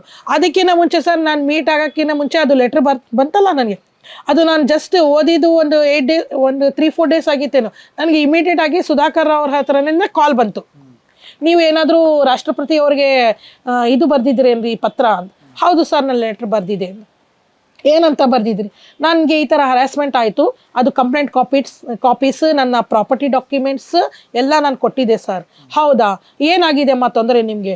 ಸರ್ ಈ ಥರ ಎಲ್ಲ ನಡೆದಿದೆ ನೋಡಿ sir, BJP MLS Anand Singh ಅವ್ರು ಮತ್ತು ರೆಡ್ಡಿ ಬ್ರದರ್ಸಿಂದು ಹೋಟೆಲ್ 5 ಸ್ಟಾರ್ ಹೋಟೆಲ್ ಕನ್ಸ್ಟ್ರಕ್ಷನ್ ಆಗ್ತಾಯಿದೆ ಇದೆಲ್ಲ. ಹೌದೇನ್ರಿ ಅಂತ ಹೇಳಿದ್ರು. ನೀವು ಬರ್ತೀರಾ ಬೆಂಗಳೂರಿಗೆ ಅಂತ ಹೇಳಿದ್ರು. ನಾನು ಅಂದೆ ಮಾತಿಗೆ ಬರೋಕ್ಕೆ ನನ್ನ ಹತ್ರ ಅಷ್ಟು ಅಮೌಂಟ್ ಇಲ್ಲ ಸರ್, ನಾನು ಎಷ್ಟೋ ಸಲ ಬಂದೋಗಿನಿ, ಭಾಳ ತೊಂದರೆಯಲ್ಲಿ ಇದೀನಿ, ನಾನು ಬರೋಕ್ಕಾಗೋದಿಲ್ಲ. ಆಯ್ತಮ್ಮ, ನಿಂದು ಡಾಕ್ಯುಮೆಂಟ್ಸ್ ನಾವು ಕಳಿಸ್ಬೋದಾ? ಆಯಿತು ಸರ್, ನಾನು ಡಾಕ್ಯುಮೆಂಟ್ಸ್ ಕಳಿಸ್ತೀನಿ ಅಂತ ಹೇಳಿ ಒಂದು ಕವರಿಂಗ್ ಲೆಟ್ರ್ ಬರೆದು ಡಾಕ್ಯುಮೆಂಟ್ಸ್ ಅವ್ರಿಗೆ ಸೆಂಡ್ ಮಾಡಿದೆ. ಆಮೇಲೆ ನಾವು ಉಳಿದಿದ್ದು ಎಲ್ಲ ಡಾಕ್ಯುಮೆಂಟ್ಸ್ ನಾವು ಪೊಲೀಸ್ ಸ್ಟೇಷನ್ ಥ್ರೂ ತೊಗೊತೀವಿ ಅಮ್ಮ ಅಂತ ಹೇಳಿದ್ರು. ಆಯಿತು ಸರ್ ತೊಗೊಳ್ಳಿ ಅಂತ ಹೇಳಿದೆ. ಆಮೇಲೆ ನಾನು ಇದಕ್ಕೆ ಹೋಗಿದ್ದೆಲ್ಲ ಲೋಕಾಯುಕ್ತ ಆಫೀಸ್ಗೆ, ಅಲ್ಲಿ ಕೂಡ ನಾನು ಸಂತೋಷ್ ಹೆಗ್ಡೆ ಸರ್ ಹತ್ರ ಫೇಸ್ ಟು ಫೇಸ್ ಮಾತಾಡಿ ಎಲ್ಲ ಅವ್ರಿಗೆ ಡಿಸ್ಕಷನ್ ಹೇಳಿದೆ. ಆವಾಗ ಅವ್ರು ಕೂಡ ಹೇಳಿದರು, ಇಲ್ಲ ಇವ್ರದ್ದು ಭಾಳ ಆಗಿಬಿಟ್ಟಿದೆ, ಇವರು ನಿಮಗೆ ಒಂದೇ ಇಲ್ಲ ಭಾಳ ಜನಕ್ಕೆ ತೊಂದರೆ ಕೊಡ್ತಾ ಇದ್ದಾರೆ ಹಂಗೆ ಹೇಳಿ. ನಾನಂದರೆ ಭಾಳ ಜನದ್ದು ನನಗೆ ಗೊತ್ತಿಲ್ಲ ಸರ್, ನನಗೆ ಜಸ್ಟಿಸ್ ಕೊಡಿ, ಈ ಥರ ಇವರು ಕರಪ್ಟ್ ಆಫೀಸರ್ಸ್ ಎಲ್ಲ ನಮಗೆ ಸಪೋರ್ಟ್ ಕೊಡ್ತಾ ಇಲ್ಲ, ಭಾಳ ಇದು ಮಾಡ್ತಾ ಇದ್ದಾರೆ, ಮತ್ತು ಇವರು ಹರಾಸ್ಮೆಂಟ್ ಭಾಳ ಆಗಿದೆ ಅಂತ ಹೇಳಿದೆ ನಾನು. ಅವಾಗೆ ನನಗೆ ಮಾತಾಡಿದ ಮೇಲೆ ಅವ್ರದ್ದು ನನಗೆ ಪರ್ಸ್ನಲ್ ನಂಬರ್ ನನಗೆ ಬರೆದು ಕೊಟ್ಟರು. ಅವರು ಪರ್ಸ್ನಲ್ ನಂಬರ್ ತೊಗೊಂಡು ನಾನು ಮತ್ತೆ ಅಲ್ಲಿ ಒಂದು ಜಸ್ಟಿಸ್ ಅವ್ರ ಹೆಸರು ಏನೂ ಇದೆ ಸರ್, ಅವ್ರ ಹತ್ರ ಕಳಿಸಿದ್ರು. ಅಲ್ಲಿ ಹೋಗಿದ ಮೇಲೆ ಆ ಮೇಡಮ್ ನನಗೆ ಹೇಳಿದರು, ಇದು ನೀವು ಹೇಳ್ತಾ ಇರೋದು ಎಲ್ಲ ಸತ್ಯನಾ ಅಂತ ಹೇಳಿದ್ರು. ಮೇಡಮ್, ನಾನು ನಮ್ಮ ತಂದೆ ಹೋಗಿದ್ವಿ ಸರ್ ಅಲ್ಲಿ. ನಾನಂದೆ ಮೇಡಮ್, ಇದು 100% ಸತ್ಯನೇ ನಾನು ಹೇಳ್ತಾ ಇರೋದು, ಸುಳ್ಳು ನಾನು ಹೇಳ್ತಾ ಇಲ್ಲ ಅಂತ ಹೇಳಿ ನನಗೆ ಕುಂದ್ರಿಸಿದ್ರು ಒಂದು 30 ಮಿನಿಟ್ಸ್. ಅಂಡ್ರಿ ಸ್ಕೂಟಿನಿನಲ್ಲಿ ನಿಮ್ಮ ಫೈಲ್ ಇದೆ, ನಾವು ಅಬ್ಸರ್ವೇಷನ್ ಮಾಡ್ತಾ ಇದ್ದೀವಿ, ಮಾಡಿರಿ ಮೇಡಮ್, ನನಗೆ ಏನಂತ ಕುಂತೆ ನಾನು. ಅವ್ರೇನು ನನಗೆ ಒಂದು ಧಮಕಿ ಕೊಟ್ಟರು, ನೀವು ಇವಾಗ ಏನಾದರೂ ನಿಮ್ಮ ಕೇಸ್ ಲೀಗಲ್ ಇಲ್ಲ ಇಲ್ಲಿಗಲ್ ಕಂಡು ಬಂದರೆ ನಿಮ್ಮ ಮೇಲೆ ಆ್ಯಕ್ಷನ್ ತೊಗೊತೀನಿ ಅಂತ ಹೇಳಿ ನನಗೆ ಇದು ಮಾಡಿದರು. ನಾನದು ಶ್ಯೂರ್, ನೀವು ತೊಗೋಬೋದು, ನಾನು ಇಲ್ಲೇ ಇದ್ದೀನಿ, ನಾನು ಹೊರಗಡೆ ಇಲ್ಲ ಅಂತ ಕುಂತೆ ನಾನು. ಆವಾಗ ಅವ್ರು ಏನು ಮಾಡಿದರು, ನಮ್ಮ ಹಾಸ್ಪಿಟಲ್ನಲ್ಲಿ ಯಾರ್ಯಾರಿಗೋ ಕನ್ಸಲ್ಟ್ ಡಿಪಾರ್ಟ್ಮೆಂಟ್ಗೆ ಕಾಲ್ ಮಾಡಿದರು. ಸಮ್ ಪಬ್ಲಿಕ್ ಗ್ರೀವೆನ್ಸಸ್ ಸೆಲ್ಸ್ಗೆ ಕೂಡ ಕಾಲ್ ಮಾಡಿದರು. ಅವಾಗೆ ನಮ್ಮ ಹೊಸಪೇಟೆ ಅವರೆಲ್ಲ ಹೇಳಿದರು, ಇದು ಕರೆಕ್ಟ್ ಸತ್ಯನೇ ಇದು ನಡೆದಿರೋದು ಅಂತ. ಅದು ಹೇಳಿದ ತಕ್ಷಣ ಆ ಮೇಡಮ್ಗೆ ಸ್ವಲ್ಪ ಇದು ಆಯಿತು, ಇದು ಫ್ಯಾಕ್ಟ್ ಇದೆ ಕೇಸ್, ಇದು ಇಲ್ಲಿಗಲ್ ಏನಿಲ್ಲ, ಇವರು ಹೇಳ್ತಾ ಇರೋದು ಕೂಡ ಕರೆಕ್ಟ್ ಇದೆ ಅಂತ ಹೇಳಿ ಅವಾಗ ಏನು ಮಾಡಿದರು, ಆ ಕೇಸ್ ಸ್ಕೂಟಿನಿಂದ ತೆಗೆದು ಪಬ್ಲಿಕ್ ಗ್ರೀವೆನ್ಸಸ್ ಮತ್ತು ಕಂಪ್ಲೇಂಟ್ ಅಂತ ಹೇಳಿ ರಿಜಿಸ್ಟ್ರೇಷನ್ ಮಾಡ್ಕೊಂಡು ಅವರು ಇಮಿಡಿಯೇಟಾಗಿ ನಮ್ಮ DYSP ಸರ್ಗೆ ಮತ್ತು SP ಸರ್ಗೆ ಲೆಟರ್ ಕಳಿಸಿ ಇದು ಮಾಡಿದರು, ನಮಗೆ ಪ್ರೊಟೆಕ್ಟ್ ಮಾಡಿದರು. ಆಮೇಲೆ ಏನಾಯ್ತು, ಆಮೇಲೆ ನಾನು ಪತ್ರಿ ಬಸವನಗೌಡ ಸರ್ಗೆ ಕೂಡ ಮೀಟ್ ಆದೆ. ಆಗಿದ್ಮೇಲೆ ಅವರು ಹೇಳಿದರು, ನಾನು ಇನ್ನೂ ಎಂಟ್ರ್ ಆಗ್ತಾಯಿದ್ದೀನಿ ಸಾರ್ ಆಫೀಸ್ನಲ್ಲಿ, ಬರ್ರಿ ಅಮ್ಮ, ನೀವೇನಾ ಗೌಸಿಯಾ ಖಾನ್? ಹೌದು ಸರ್, ನಾನು ಗೌಸಿಯಾನ. ನೀವು ಪಬ್ಲಿಕ್ ಇದ್ರ ಮೇಲೆ ಕಂಪ್ಲೇಂಟ್ ಕೊಟ್ಟಿರಲ್ಲ? ಹೌದು ಸರ್, ಕೊಟ್ಟೀನಿ. ಏನು ಮಾಡಿದಾರಮ್ಮ? ನಾನು ಅಂದೆ, ಸರ್ ಇದು ಕಂಪ್ಲೇಂಟ್ ಕಾಪಿ ತೊಗೊಳ್ಳಿ ಸರ್, ನೀವೇ ನೋಡ್ಕೊಳ್ಳಿ. ನಾನು ಓದಿನಮ್ಮ, ಇದು ಕರೆಕ್ಟ್ ಇದೆ, ಫ್ಯಾಕ್ಟ್ ಇದೆ ಅಂತ ಹೇಳಿದ್ರು ಅವರು. ಇವಾಗ ಏನು ಆ್ಯಕ್ಷನ್ ತೊಗೊತೀರಾ? ನಾವು ನಮ್ಮ ಡಿಪಾರ್ಟ್ಮೆಂಟ್ ಥ್ರೂ ನಮ್ಮ ಹಾಸ್ಪಿಟಲ್ ಲೋಕಾಯುಕ್ತ ಅವ್ರಿಗೆ ಇದು ಮಾಡ್ತೀವಮ್ಮ, ಆಮೇಲೆ ಅವರು ಕಂಡು ಬಂದರೆ ಮೀನ್ಸ್ ಕರಪ್ಟ್ ಅಂತ ಬಂದರೆ ನಾವು ಅವ್ರಿಗೆ ಸಸ್ಪೆಂಡ್ ಮಾಡ್ತೀವಿ, ನಿಮ್ಗೆ ಏನು ಇದು ಮಾಡಬೇಕು ಅದು ಮಾಡ್ತೀವಿ ಅಂತ ಹೇಳಿದರು. ಆಯಿತು ಸರ್ ಅಂತ ಹೇಳಿ ಅವ್ರಿಗೆ ಮಾತಾಡಿದೆ. ಆ ಸರ್ಗೆ ಬಸವನಗೌಡ ಸರ್ಗೆ ಮಾತಾಡೋ ಟೈಮ್ನಲ್ಲಿ ನನ್ನ ಹಿಂದೆ ಕನಿಷ್ಠ ನೋಡಿ ಸರ್, ಒಂದು 10 SP ಸರ್ಸ್ ಕುಂತಿದ್ರು, ಒಂದು 5 IGP ಸರ್ಸ್ ಕುಂತಿದ್ರು. ಅವರೆಲ್ಲ ನನಗೆ ಇಷ್ಟು ಸಣ್ಣ ಇದರಲ್ಲಿ ಎಷ್ಟು ಧೈರ್ಯ ಇದೆ ನೋಡಿ ಸರ್, ಈ ಹುಡುಗಿಗೆ ಇಷ್ಟು ಮಟ್ಟಿಗೆ ಬಂದು ಇಷ್ಟು ಚೆನ್ನಾಗಿ ಮಾತಾಡ್ತಿದ್ದಾಳೆ. ನಾನು ಆ ಟೈಮ್ನಲ್ಲಿ ಬಸವನಗೌಡ ಸರ್ ಏನು ಹೇಳಿದರು, ನಾನು ಈ ಹುಡುಗಿ ಇಂಡಿಯಾ ಅಲ್ಲ ಅಬ್ರಾಡ್ನಿಂದ ಬಂದಿದ್ದಾಳೆ ಅಂತ ತಿಳ್ಕೊಂತೀನಿ ಅಂತ ಹೇಳಿದರು. ನಾನು ಅಬ್ರಾಡ್ ಅಲ್ಲ ಸರ್, ಒಂದು ಸಣ್ಣ ಸಿಟಿ ಕೂಡ ಅಲ್ಲ, ತಾಲೂಕಿನಿಂದ ಬಂದೀನಿ ಅಂತ ಹೇಳಿದೆ ನಾನು ಅವ್ರಿಗೆ. ಹೌದೇನ್ರಿ ಅಂತ ಹೇಳಿ ಎಲ್ಲ ನಂದು ಸ್ಟೇಟ್ಮೆಂಟ್ ತೊಗೊಂಡ್ರು, ಬರ್ಕೊಂಡ್ರು. ವಿಸಿಟಿಂಗ್ ಬುಕ್ಸ್ನಲ್ಲಿ ನಾನು ಸೈನ್ ಮಾಡಿ ಬಂದು ಮತ್ತೆ ನೆಕ್ಸ್ಟ್ ವುಮೆನ್ ಕಮಿಷನ್ ಅವಾಗ ಪ್ರಮೀಳಾ ನೈಸರ್ಗಿ ಮತ್ತು ಶೋಭಾ ಅಂತ ಮೇಡಮ್ ಇದ್ದರು. ಅವ್ರಿಗೆ ಹೋಗಿ ನಾನು ಹೇಳಿದೆ, ನಾನು ಪತ್ರ ಕೊಟ್ಟಿದ್ದಲ್ಲ ಮೇಡಮ್, ಏನಾಯಿತು ಈ ಥರ ಅಂದರೆ. ಆವಾಗೆ ನನಗೆ ಹೇಳಿದರು ಆ ಮೇಡಮ್, ನಿಮಗೆ ಇನ್ನೊಂದು ಸಲ ಮತ್ತೆ ನನ್ನ ಮೇಲೆ ಮತ್ತೆ ಇನ್ನೊಂದು ವಾರೆಂಟ್ ತೊಗೊಂಡು ಬಂದಿದ್ರು ಸರ್ ಅವರು, ಪೊಲೀಸವರು. ಈಗ ಎಲ್ಲಿ ಕಟ್ ಆಗ್ತಾ ಇಲ್ಲಲ್ಲ, ಈಗ ಹೋಗ್ತಾನೆ ಇಲ್ಲಲ್ಲ ಮುಂದೆ ಅಂತ ನಾನು ಮತ್ತೆ ಪ್ರಮೀಳಾ ನಸರ್ಗಿ ಅವ್ರಿಗೆ ಮೇಡಮ್ಗೆ ಮಾತಾಡಿ ಹೇಳಿದೆ. ಯಾಕಂದರೆ ಶಿ ಈಸ್ ಲಾಯರ್, ಅವ್ರಿಗೆ ನಾನು ಅಡ್ವೈಸ್ ತೊಗೊಂಡೆ. ನನಗೆ ಮತ್ತೆ ಈ ಥರ ವಾರೆಂಟ್ ತೊಗೊಂಡು ಬಂದಿದ್ದಾರೆ ಮೇಡಮ್, ನಾನು ಏನು ಮಾಡ್ಬೋದು ಅಂದರೆ, ಏನಿಲ್ಲ, ನೀವು ಒಂದು ಕೆಲಸ ಮಾಡಿ, ಇವಾಗ ಸೀದಾ ಹೊಸಪೇಟೆಗೆ ಹೋಗಿ ನೀವು ಇಷ್ಟೇ ತೊಗೊಂಡು ಅವ್ರಿಗೆ ಕೊಟ್ಬಿಡಿ ಕಾಪಿ, ಅವ್ರು ಮತ್ತೆ ನಿಮ್ಮ ಹತ್ರ ಬರೋದಿಲ್ಲ ಅಂತ ಹೇಳಿ ಅಡ್ವೈಸ್ ಮಾಡಿದರು. ಆಯಿತು ಅಂತ ಹೇಳಿ ಮತ್ತೆ ನಾನೇನು ಮಾಡಿದೆ, ಅಲ್ಲಿಂದ ಬಂದು ಹೊಸಪೇಟೆ ಆ್ಯಸ್ ಪರ್ ಹರ್ ಅಡ್ವೈಸ್ ನಾನು ಬಂದು ಅವ್ರಿಗೆ ಸ್ಟೇ ಕಾಪಿ ಕೊಟ್ಬಿಟ್ಟೆ. ಕೊಟ್ಟಿದ್ಮೇಲೆ ನನಗೆ ಅಲ್ಲಿ ಪೊಲೀಸ್ ಅವ್ರದ್ದು ಕಾಟ ಸ್ಟಾಪ್ ಆಯಿತು. ಮತ್ತೆ ಅಗೇನ್ ನನಗೆ ಒಂದು ಲೆಟ್ರ್ ಬರ್ತು ಎಲ್ಲಿಂದ ಹ್ಯೂಮನ್ ಕಮಿಷನಿಂದ ಜಸ್ಟಿಸ್ SR ನಾಯಕ್ ಸರ್ ಹತ್ರ ನೀವು ಬರಬೇಕು ಟೇಬಲ್ ಡಿಸ್ಕಷನ್ಗೆ, ನಿಮ್ಮ ಮೇಲೆ ಒಂದು ಅಲಿಗೇಷನ್. ನಾನಂದೆ ನನ್ನ ಮೇಲೆ ಏನು ಅಲಿಗೇಷನ್, ನಾನೇನು ಮಾಡೀನಿ? ಬರ್ತೀನಿ ಸರ್, ಖಂಡಿತವಾಗಿ ಬರ್ತೀನಿ. ಅದಕ್ಕಿಂತ ಬಿಫೋರ್ ನಾನು ಒಂದು ಪತ್ರ ಬರೆದೆ. ನಾನು ಬರೋ ಟೈಮ್ನಲ್ಲಿ ನನಗೆ ಫೈನಾನ್ಷಿಯಲ್ ಸಪೋರ್ಟ್ ಇಲ್ಲ ಸರ್, ನಾನು ಭಾಳ ಕಷ್ಟಪಟ್ಟು ಅಲ್ಲಿ ಸಾಲ ಮಾಡಿ ಬರ್ತಾಯಿದ್ದೀನಿ. ನೀವು ನನಗೆ ಒಂದೇ ಕರಿತೀರಾ, ಟೇಬಲ್ ಡಿಸ್ಕಷನ್ ಅಂದಿದ್ಮೇಲೆ ಅವ್ರು ಕೂಡ ಇರಬೇಕು, ನಾನು ಕೂಡ ಇರಬೇಕು, ಇದರೇ ಕರೆಕ್ಟ್ ಟೇಬಲ್ ಡಿಸ್ಕಷನ್ ಆಗ್ತದೆ. ನನಗೆ ಒಂದು ಕರಿತೀರಾ, ಅವರು ರಾಜಕೀಯ ವ್ಯಕ್ತಿ ಅಂದರೆ ಕರೆಯೋದಿಲ್ಲ ಅಂದರೆ ಅವ್ರಿಗೆ ಕೆಲಸ ಇರ್ತದೆ, ನನಗೆ ಕೆಲಸ ಇರೋದಿಲ್ಲ ಸರ್, ನೀವೇ ಹೇಳಿ ಅಂತ ಹೇಳಿ ನಾನು ಒಂದು ಪತ್ರ ಬರೆದಿದ್ದೆ. ಮೀನ್ಸ್ ಅಫಿಷಿಯಲ್ ಆಗಿ ಈ ಥರ ಹೇಳಿಲ್ಲ, ಅಫಿಷಿಯಲ್ ಆಗಿ ಬರೆದಿದೆ. ನಾನು ಟೇಬಲ್ ಡಿಸ್ಕಷನ್ ಮಾಡೋ ಟೈಮ್ನಲ್ಲಿ ಅವ್ರು ಕೂಡ ಪ್ರೆಸೆಂಟ್ ಇರಬೇಕು. ಆ ಪತ್ರಗಳ ನನ್ನ ಹತ್ರ ಇದೆ. ಅಲ್ಲಿ ಹೋಗಿ ಮಾತಾಡೋ ಟೈಮ್ನಲ್ಲಿ ಅವಾಗೇ ಏನು ಹೇಳಿದರು, ನೀವೇನೋ ಪೊಲೀಸವ್ರಿಗೆ ಹೊಡೆದಿರಂತೆ ಅಲ್ಲ ನನಗೆ ಕೇಳಿದರು. ನಾನಂದೆ ಸರ್, ನಾನು ಹೊಡೆದೀನಿ ಇದು ಮಾಡಿನಂದರೆ ನಾನು ಒಬ್ಬಳೇ ಇದ್ದಿಲ್ಲ, ಭಾಳ ಜನ ಅಲ್ಲಿ ಇದ್ದರು. ನೀವು ಪಬ್ಲಿಕ್ಗೆ ಕೂಡ ಕೇಳ್ಬೋದು, ನೀವು ಅಲ್ಲಿ ಸಬ್ ಇನ್ಸ್ಪೆಕ್ಟ್ರ್ ಯಾರು ಹೇಳ್ತಾ ಇದ್ದಾರಲ್ಲ ಅವ್ರಿಗೆ ಕೂಡ ಕರೆ ಕಳಿಸಿ ಸರ್ ನನ್ನ ಮುಂದೆ, ನಾನು ಆವಾಗ ಮಾತಾಡ್ತೀನಿ. ಅಷ್ಟು ತನಕ ನಾನು ಒಂದು ವರ್ಡ್ ಮಾತಾಡೋದಿಲ್ಲ, ಒಂದು ವರ್ಡ್ ಹೇಳೋದಿಲ್ಲ. ನಾನು ಇಲ್ಲೇ ಇದ್ದೀನಿ, ನಾನು ಒಬ್ಬಳೇ ಇದ್ದೀನಿ. ನೀವೇನು ನನಗೆ ಏನಾದರೂ ಮಾಡಿದ್ರೆ ಕೂಡ ನೋಡೋರು ಕೇಳೋರು ಯಾರಿಲ್ಲ, ನಾನು ಇಲ್ಲೇ ಇದ್ದೀನಲ್ಲ ಸರ್, ಕರೀರಿ ಅವ್ರಿಗೆ ಅಂತ ಹೇಳಿದೆ. ಅವರು ಫೋನ್ನಲ್ಲೇ ಮಾತಾಡಿದರು. ಹೌದು ಸರ್. ನಾನಂದೆ ಅವಾಗ ನೋಡಿ sir, at a time press ಕೂಡ ಇದ್ದರು. ಇವಾಗ ನಾನು ಹೊಡೆದೀನಿ ಅಂದರೆ ಪೇಪರ್ನಲ್ಲಿ ಪಬ್ಲಿಷ್ ಮಾಡೋದಿಲ್ಲ, ಪ್ರೆಸ್ ಅವ್ರು ಹೇಳೋದಿಲ್ಲ, ಮತ್ತು ಇವ್ರು ಯಾಕೆ ಹೇಳ್ತಾ ಇದ್ದಾರೆ? ಅವಾಗೆ ಅವ್ರಿಗೇನೆ ಹೇಳಿದರು, ಇಲ್ಲ ರೀ, ಸ್ಟೂಡೆಂಟ್ಗೆ ಕಟ್ಕೊಂಡು ನೀವು ಹೊಡೆದೀನಿ ಬಡ್ದೀನಿ ಏನೇನೋ ಹೇಳ್ತಿದ್ದೀರಲ್ಲ, ಬಂದು ಮುಂದೆ ಅನ್ರಿ, ಯಾಕೆ ಹಿಂದೆ ಅಂತಿದ್ದೀರಾ ಅಂತ ಹೇಳಿದರು. ಹೇಳಿ ಅವಾಗ ನನಗೆ ಹೇಳಿದರು, ನೋಡಮ್ಮ ಇವರೆಲ್ಲ ಅವರು ತಲೆ ಮೇಲೆ ಬರ್ತಾರಂದರೆ ಯಾರ ಮೇಲೆ ಕೂಡ ಇದು ಹಾಕ್ತಾರೆ, ಆಪಾದನೆ ಹಾಕ್ತಾರೆ. ಮತ್ತು ನೀನು ನಿಂದು ಎಲ್ಲ ಕೇಸ್ ನಾವು ನೋಡೀವಿ, ಎಲ್ಲ ಸತ್ಯಕ್ಕೆ ಸತ್ಯ ಇದೆ, ನೀನೇನು ಸುಳ್ಳು ಹೇಳಿಲ್ಲ. ಇವಾಗ ನಾನು ಏನು ಮಾಡಲಿ ನೀವೇ ಹೇಳಿ ಸರ್ ಅಂತ ಹೇಳಿ. ಏನಿಲ್ಲ ಅಮ್ಮ, ಒಂದು ನಾವು ಕಾಪಿ ಇದು ಮಾಡ್ತೀವಿ, ಡ್ರಾಫ್ಟ್ ಮಾಡ್ತೀವಿ ಅಂತ ಹೇಳಿದರು. ಆಯಿತು ಸರ್ ಅಂತ ಹೇಳಿ ಅವರು ಒಬ್ಬ ಇನ್ವೆಸ್ಟಿಗೇಷನ್ ಆಫೀಸರ್ಗೆ ಕರೆ ಕಳಿಸಿದರು. ಅವ್ರು ಏನು ಮಾಡಿದರು, ನನಗೆ ಅವ್ರ ಜೊತೆ ಹೋಗಮ್ಮ ಒಂದು ಸ್ಟೇಟ್ಮೆಂಟ್ ತೊಗೊತೀವಿ ಅಂತ ಹೇಳಿ. ಆಯಿತು ಸರ್ ಅಂತ ಅವ್ರ ಜೊತೆ ಹೋಗಿನಿ ಸರ್. ಆ ಸರ್ ನನಗೆ ಒಂದು ಮಾತು ಕೇಳಿದರು, ನಿನಗೆ ಕನ್ನಡ ಚೆನ್ನಾಗಿ ಬರ್ತೈತೆ ಇಂಗ್ಲೀಷ್ ಚೆನ್ನಾಗಿ ಬರ್ತೈತೆ ಅಂತ ಕೇಳಿದರು. ನಾನಂದೆ ಅವಾಗ, ಕನ್ನಡ ಓದ್ತೀನಿ ಸರ್, ಜಲ್ದಿ ಫಾಸ್ಟ್ ಓದೋದಿಲ್ಲ, ಸ್ವಲ್ಪ ಓದ್ತೀನಿ, ಸ್ವಲ್ಪ ನನಗೆ ಬಿಗ್ ವರ್ಡ್ಸ್ ಅರ್ಥ ಆಗೋದಿಲ್ಲ, ಸ್ಮಾಲ್ ವರ್ಡ್ಸ್ ನಾನು ಅರ್ಥ ಮಾಡ್ಕೊತೀನಿ ಅಂತ ಹೇಳಿ. ಹೌದೇನವ ಅಂತ ಹೇಳಿ ಕನ್ನಡದಲ್ಲೇ ಪ್ರಿಪೇರ್ ಮಾಡಿದರು ಅವ್ರು ಲೆಟರ್. ಅದರಲ್ಲಿ ನಾನು ಓದಿದೆ. ಅಲ್ಲಿ ಮಿಸ್ಟೇಕ್ಸ್ ಇತ್ತು. ಏನಂತ ಹೇಳಿ, ಅವರು ಯಾರು ತಪ್ಪು ಮಾಡಿಲ್ಲ, ಎಲ್ಲ ನಾನೇ ತಪ್ಪು ಮಾಡೀನಿ, ನಾನೇ ಬಂದು ಸುಮ್ಕೆ ಪಬ್ಲಿಸಿಟಿಗೆ ಕಂಪ್ಲೇಂಟ್ ಕೊಡಕತ್ತೀನಿ, ಹಾಗೆ ಹಿಂಗೆ ಅಂತ ಹೇಳಿತ್ತು. ನಾನಿಂದೆ ಇದು ವರ್ಡ್ಸ್ ತಪ್ಪಲ್ಲ, ಇದು ನಾನೇನು ಮಾಡೀನಿ, ಇಲ್ಲಿ ನನ್ನ ಕಂಪ್ಲೇಂಟ್ ಕಾಪಿನಲ್ಲಿ ಬೇರೆ ಇದೆ, ನೀವು ಕೊಡ್ತಾ ಇರೋದು ಬೇರೆ ಇದೆ, ಇಲ್ಲ ನಾನು ಮಾಡೋದಿಲ್ಲ ಸೈನ್ ಅಂತ ಹೇಳಿದೆ. ಅಯ್ಯೋ ಯಾಕಮ್ಮ ನೀನೇ ಹೇಳಿ, ಇವಾಗ ಕನ್ನಡ ಅಷ್ಟು ಅರ್ಥ ಆಗೋದಿಲ್ಲ ಅಂತ ಹೇಳ್ತೀಯಲ್ಲ, ಮತ್ತೆ ಹೆಂಗೆ ಚೆನ್ನಾಗಿ ಅರ್ಥ ಮಾಡ್ಕೊತಿದ್ದಿಲ್ಲ. ನಾನೇನು ಹೇಳಿ ಸರ್, ಅರ್ಥ ಮಾಡ್ಕೊತೀನಿ, ಸ್ಲೋ ಆಗಿ ಓದ್ತೀನಿ, ಫಾಸ್ಟಾಗಿ ಓದಕ್ಕೆ ಬರೋದಿಲ್ಲ ನನಗೆ, ಅಷ್ಟೇ ಹೇಳೀನಿ. ನನಗೆ ಅರ್ಥನೇ ಆಗೋದಿಲ್ಲ ಅಂತ ಯಾರು ಹೇಳಿದ್ದಾರೆ? ನಾನು ಸೈನ್ ಮಾಡೋದಿಲ್ಲ ಅಂತ ಹೇಳಿದೆ. ಆವಾಗ ಏನಮ್ಮ ಇವಾಗ ಸೈನ್ ಮಾಡೋದಿಲ್ಲ ಅಂದರೆ, ನಾನು ಹೋಗ್ತೀನಿ ಸರ್ ಮುಂದೆ chief justice of human rights ಹತ್ರನೇ ಹೋಗ್ತೀನಿ, ಹೋಗಿ ಹೇಳ್ತೀನಿ ಈ ಥರ ಮಾಡ್ತಾ ಇದ್ದಾರೆ. ತಡಿಯಮ್ಮ ಯಾಕಷ್ಟು ಅವಸರ ಅಂತ ಹೇಳಿ ನನಗೆ ಕುಂದ್ರಿಸಿದ್ರು. ನಾನೇನು ಮಾಡಿದೆ, ಇವರು ಏನೋ ಮೀನ್ಸ್ ಆ ಕಡೆ ಸೈಡ್ ಇದ್ದಾರೆ, ನನ್ನ ಮೇಲೆ ಇದು ಮಾಡೋಕ್ಕೆ ನೋಡ್ತಾ ಇದ್ದಾರೆ ಅಂತ ನಾನೇನು ಮಾಡಿದೆ, ಅಟ್ ಎ ಟೈಮ್ ಅಲ್ಲಿ ಒಬ್ಬರು ಸಾರ್ ಇದ್ದಾರೆ, ಸ್ಕೂಲ್ ಹೆಡ್ ಮಾಸ್ಟರ್ ಅವರು, ರಿಟೈರ್ಡ್ ಹೆಡ್ ಮಾಸ್ಟರ್ ಅವ್ರಿಗೆ ಫೋನ್ ಮಾಡಿದೆ. ಸರ್ ಸ್ವಲ್ಪ ನೀವು ಹ್ಯೂಮನ್ ರೈಟ್ಸ್ ಆಫೀಸ್ಗೆ ಬರ್ತೀರೇನು ಸರ್? ಏನಮ್ಮ ಏನಾಗಿದೆ, ಸ್ವಲ್ಪ ಒಂದು 10 ಮಿನಿಟ್ಸ್ ಬಂದು ಹೋಗ್ರಿ ಸರ್, ನಿಮಗೆ ಪುಣ್ಯ ಬರ್ತೈತೆ, ಒಂದು ಸ್ಟೂಡೆಂಟ್ಗೆ ಸಹಾಯ ಮಾಡೋಂಗೆ ಆಗ್ತೈತೆ ಅಂದರೆ ಆಯ್ತಮ್ಮ ಬರ್ತೀನಿ ಅಂದರೆ, ಆ ಸರ್ ಪಾಪ ಬಂದು ನಾನಂದೆ ಇದು ಕನ್ನಡನಲ್ಲಿ ಇದೆ ಸರ್, ನಾನು ಅರ್ಥ ಮಾಡ್ಕೊನಲ್ಲಿ ಏನಾದರೂ ತಪ್ಪಿದೆಯಾ, ಇಲ್ಲ ನೀ ಓದಿ ಹೇಳಿ ಸರ್. ಇಲ್ಲಮ್ಮ ನೀನು ಕರೆಕ್ಟ್ ಅರ್ಥ ಮಾಡ್ಕೊಂಡ್ಯಾ, ನಿನ್ನ ಮೇಲೇ ಇದು ಬರ್ತಾ ಇದೆ ಅಂತ ಹೇಳಿದರು. ನಾನು ಅವಾಗ ಏನು ಮಾಡಿದೆ, ನಾನು ಸೈನ್ ಮಾಡೋದಿಲ್ಲ ಅಂತ ಹೇಳಿ ಅಟ್ ಎ ಟೈಮ್ ಬಿಟ್ಟು ಬಂದುಬಿಟ್ಟೆ ವಾಪಸ್. ನಾನು ಹೇಳಿದೆ, ನೋಡಿ ಸರ್ ಈ ಥರ ಅಂದರೆ, ಹೌದೇನ್ರಿ ಅಂತ. ನಾನು ಮತ್ತೆ ಅಲ್ಲಿ ಪಾರ್ಥ ಸಾರಥಿ ಅಂತ ಹೇಳಿ ಸಾರಿದ್ರು ಚೇರ್ಪರ್ಸನಲ್ಲಿ. ಅವ್ರು ನನಗೆ ಇನ್ಸ್ಟ್ರಕ್ಷನ್ ಕೊಟ್ಟರು, ಇನ್ನೊಂದು ಸಲ ನಿಮ್ಮ ಕಂಪ್ಲೇಂಟ್ ಕಾಪಿ ಮತ್ತೆ ಅಗೇನ್ ಕೊಡ್ರಿ ನಮಗೆ ಅಂತ. ಆಯಿತು ಸರ್ ಅಂತ ಹೇಳಿ ಮತ್ತೆ ನಾನೇನು ಮಾಡಿದೆ, ಅಲ್ಲಿ ಕೆಳಗಡೆ ಟೈಪಿಸ್ಟ್ ಇದ್ದರು, ಅವ್ರಿಗೆ ಏನು ಹೇಳಿದೆ, ಹೋಗಿ ಟೈಪ್ ಮಾಡಿದೆ ಒಂದು ಲೆಟರ್, ಈ ಸ್ಮಾಲ್ ಲೆಟರ್, ಆನ್ ಡೇಟೆಡ್ ನಾನು ಸೊ ಇದಕ್ಕೆ ಪ್ರೆಸೆಂಟ್ ಆಗಿದೆ, ನನಗೆ ಟೇಬಲ್ ಡಿಸ್ಕಷನ್ಗೆ ಕರೆದಿದ್ರು, ಟೇಬಲ್ ಡಿಸ್ಕಷನ್ನಲ್ಲಿ ಈ ಥರ ಆಗಿಲ್ಲ ಟೇಬಲ್ ಡಿಸ್ಕಷನ್, ಮತ್ತೆ ಅಗೇನ್ ನನಗೆ ಲೆಟರ್ ಸಬ್ಮಿಟ್ ಮಾಡಿ ಅಂತ ಹೇಳಿ ಒಂದು ಸ್ಮಾಲ್ ಡಿಸ್ಕಷನ್ ಚೇಂಬರ್ನಲ್ಲಿ ಆಯಿತು.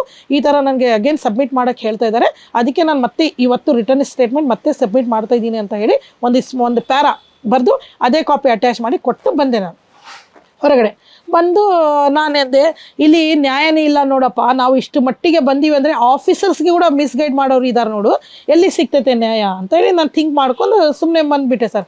ಆ ಟೈಮ್ನಲ್ಲಿ ಅವತ್ತು ಹೇಳಿನಲ್ಲ ಸರ್, ಅದು ಗಲಾಟೆ ಎಲ್ಲ ನನಗೆ ನಮ್ಮ ತಂಗಿಗೆ ನಮ್ಮ ಫಾದರ್ಗೆ ಎಳಿತಿದ್ರು. ನಮ್ಮ ತಂಗಿ ಏನು ಮಾಡಿಬಿಟ್ರು, ಅದು ಎಲ್ಲ ಇನ್ಸಿಡೆಂಟ್ ನೋಡಿ ಅಲ್ಲೇ ಬ್ಲಡ್ ವಾಮಿಟ್ ಆಗಿಬಿಡ್ತು ಅವ್ರಿಗೆ. ಆಗಿ ಅನ್ಕಾನ್ಷಿಯಸ್ ಆಗಿ ಬಿದ್ದುಬಿಟ್ರು. ಅದರಲ್ಲಿ ನಾನು ಸ್ವಲ್ಪ ಹಾಸ್ಪಿಟಲ್ಗೆ ಅಂತ ಹೇಳಿ ಅಲ್ಲಿ ಇಲ್ಲಿ ಅಂತ ಹೇಳಿ ಹೋಗ್ತಿದ್ದೆ. ಆವಾಗ ನಮ್ಮ ತಂಗಿಗೆ ಏನು ಹೇಳಿದರು, ಡಾಕ್ಟ್ರು ಈಕಿ ಉಳಿಯೋದಿಲ್ಲಮ್ಮ, ಭಾಳ ಸೀರಿಯಸ್ ಮೆಂಟಲಿ ಸ್ಟ್ರೆಸ್ ತೊಗೊಂಡ್ಬಿಟ್ಟಿದ್ದಾಳೆ ಅಂತ ಹೇಳಿದರು ಸರ್. ಆವಾಗ ನಾನು ಏನು ಮಾಡಬೇಕು ಸರ್ ಹೇಳಿ ಅಂದರೆ, ಬ್ಯಾಂಗ್ಳೂರಿಗೆ ಕರ್ಕೊಂಡು ಹೋಗ್ರಿ ಅಂತ ಹೇಳಿದರು. ಆವಾಗ ನಮ್ಮ ಹತ್ರ ಅಮೌಂಟ್ ಇಲ್ಲ, ಬ್ಯಾಂಗ್ಳೂರಿಗೆ ಕರ್ಕೊಂಡು ಹೋಗಿ ಇಲ್ಲಿ ಫೈಟ್ ಮಾಡೋಕ್ಕೇ ರೊಕ್ಕ ಇಲ್ಲ. ಅದು ಲೆಟರ್ಸ್ ನಾನೇ ಬರೀಬೇಕು, ಅದು ಒಂದು ಟೈಪಿಂಗ್ ಮಷಿನ್ ಇತ್ತು, ಅದನ್ನಲ್ಲಿ ಟೈಪ್ ಮಾಡ್ಕೋಬೇಕು, ಮತ್ತೆ ಕೊಡಬೇಕು, ಏನಪ್ಪ ಇದು ಅಂತ ಹೇಳಿ ನಾನು ಏನು ಮಾಡಬೇಕು ಅಂತ ಅವತ್ತೇ ರಾತ್ರಿ ಸರ್ ನಮ್ಮ ತಂಗಿಗೆ ಹೇಳ್ಕೊಂಡು ಕುಂತೀನಿ, ಬೆಂಗಳೂರಿಗೆ ಹೋಗೋಣಮ್ಮ, ಸಾರ್ ಹೇಳಿದ್ದಾರೆ ಡಾಕ್ಟರ್ ಸರ್ ಕರ್ಕೊಂಡು ಹೋಗ್ತೀನಿ ಅಂದರೆ. ಆವಾಗ ನಮ್ಮ ತಂಗಿ ಅಳ್ತಾ ಇದ್ಲು ಸರ್, ನಾನು ಉಳಿತೀನಾ ಇಲ್ಲ, ನಿನ್ಗೆ ಏನಾದರೂ ಆಗ್ಬಿಡ್ತೈತೇನೋ ಅಷ್ಟೇ ಸರ್. ಆಕಿ ನನ್ನ ತೊಡೆ ಮೇಲೆ ತಲೆ ಇಟ್ಟಿದ್ಲು, ಹಾಗೆ ಸಡನ್ನಾಗಿ ಕೊಲ್ಯಾಪ್ಸ್ ಆಗಿಬಿಟ್ಲು ಸರ್, ಕೊಲ್ಯಾಪ್ಸ್. ಆವಾಗ ನನಗೆ ಭಾಳ ಇದು ಆಯಿತು, ಏನಪ್ಪ ಇದು ಒಂದು ಟೈಪ್ ಇದು ಆಗಿಬಿಟ್ಟಿದೆಲ್ಲ ಅಂತ ಹೇಳಿ ಆಯಿತು ಸರ್. ಇವರು ಇನ್ಸಿಡೆಂಟ್ ನಡೆದಿರೋದು 14ಗೆ, 21 ನವಂಬರ್ಗೆ ನಮ್ಮ ತಂಗಿ 2009ನಲ್ಲಿ ಡೆತ್ ಆದರು ಸರ್. ಹಾಂ ಇಲ್ಲ, ಡೆತ್ ಆದರು, ನಾರ್ಮಲ್ ಆಗಿ ಡೆತ್. ಇಲ್ಲಿ ಅವ್ರಿಗೆ ಬ್ಲಡ್ ವಾಮಿಟ್ ಆಯ್ತಲ್ಲ, ಇಲ್ಲಿ ಏನೋ ಇದು ಆಗಿಬಿಡ್ತು ಅವ್ರಿಗೆ, ಕುದಿಗೆ ಹಿಡ್ಕೊಂಡಂಗೆ ಆಯ್ತಂತೆ, ಡಾಕ್ಟರ್ಸ್ ರಿಪೋರ್ಟ್ ಕೊಟ್ಟಿರೋದು. ಆವಾಗೇ ಡೆತ್ ಆದರು ಸರ್ ಅವರು. ಇದೆಲ್ಲ ಎಂಡ್ ಆಗಿದ್ದು ಯಾವಾಗ? ಇದೆಲ್ಲ ಎಂಡ್ ಆಗಿರೋದು ನೋಡಿ ಸರ್ 2007 ಅಪ್ ಟು 2012 ಆಗಿರೋದು ಸರ್. ಇದೆಲ್ಲ ಎಂಡ್ ಆಗಿರೋದು 2012. ಹಿಂಗೆ ಎಂಡ್ ಆಯ್ತು ಇದು ಫೈನಲಿ? ಇದು ಇನ್ನ ಇದೆ ಸರ್, ಇದು ಡೆತ್ ಆದ್ರಲ್ಲ ನಮ್ಮ ತಂಗಿ, ಅವಾಗೇ ನಮ್ಮ ಹತ್ರ ಮಣ್ಣು ಮಾಡೋಕ್ಕೆ ಕೂಡ ಅಮೌಂಟ್ ಇದ್ದಿಲ್ಲ. ಆಮೇಲೆ ಅದು ಕೂಡ ಸಾಲ ಮಾಡಿ ಮಣ್ಣು ಮಾಡೀವಿ ಸರ್. ಮಾಡಿದ್ಮೇಲೆ ಅವಾಗೇ ನಾನು ಅಂದೆ, ನೀವೆಲ್ಲ ನಮ್ಮ ತಂಗಿಗೆ ನಮ್ಮ ಫ್ಯಾಮ್ಲಿಗೆ ಭಾಳ ಸಫರ್ ಕೊಟ್ಬಿಟ್ಟಿರಾ ಅಂತ ಹೇಳಿ ನಾನು ಒಂದು ಮೆಮೊರೇಂಡಮ್ ರೆಡಿ ಮಾಡಿದೆ ಸರ್. ಪೊಲೀಸ್ ಆ್ಯಂಡ್ ಪೊಲಿಟಿಷಿಯನ್ ಈ ಥರ ಮಾಡಿದ್ದಾರೆ ಅಂತ ಹೇಳಿ ಸ್ಟ್ರೈಕ್ ಮಾಡಬೇಕಂತ ಹೇಳಿ ನಾನು ಒಂದು ಮೆಮೊರೇಂಡಮ್ ರೆಡಿ ಮಾಡಿ ಕೊಟ್ಟು ಇದು ಮಾಡೋಣ, ಪ್ರೊಟೆಸ್ಟ್ ಮಾಡೋಣ ಅಂತ ಹೇಳಿ. ಅವಾಗ ಏನಾಯ್ತು ಸರ್, ಪ್ರೊಟೆಸ್ಟ್ ಮಾಡೋಣ ಅಂತ ಹೇಳಿ ಕೊಟ್ಟಿನಿ ಸರ್ ಲೆಟರ್. ಕೊಟ್ಟರೆ ಕೂಡ ಅವ್ರು ಏನು ಮಾಡಿದರು, ನಮ್ಮ ಒಬ್ಬರು ಏನಂದರು, ಪ್ರೊಟೆಸ್ಟ್ ಮಾಡಿದ್ರು ಕೂಡ ಏನು ಬರ್ತೈತೆ ಅಮ್ಮ, ನಿಮ್ಮ ಫ್ಯಾಮ್ಲಿಗೇ ನೀನೆಲ್ಲ ಕಳ್ಕೊತ ಇದೆಯಾ, ಇವಾಗ ಏನು ಬರ್ತೈತೆ ಅಂತ ಆ ಥರ ಹೇಳಿದರು ಸರ್. ನಾನಂದೆ, ನಾವು ಇನ್ನು ಓದೀವಿ ಇಷ್ಟು ಮಟ್ಟಿಗೆ ಅಂದರೆ ಹೇಳಿದರೆ ನಮಗೆ ಇಷ್ಟು ತೊಂದರೆ ಕೊಡ್ತಾ ಇದ್ದಾರೆ ಅವರು ವಿತೌಟ್ ವ್ಯಾಲಿಡ್ ರೀಸನ್. ಇಲ್ಲಿ ರೀಸನ್ ಇಲ್ಲ ಅವ್ರಿಗೆ ನಮಗೇನು ಶತ್ರುತನ ಇಲ್ಲ, ನಮ್ಮ ಪ್ರಾಪರ್ಟಿಗೆ ಇವರು ಇದು ಮಾಡ್ತಾ ಇದ್ದಾರೆ, ಬಟ್ ಬೇರೆಯವ್ರಿಗೆ ಏನು ಮಾಡ್ತಾರೆ ಅಂತ ಹೇಳಿ ನಾನು ಇದು ಮಾಡಿದೆ ಸರ್.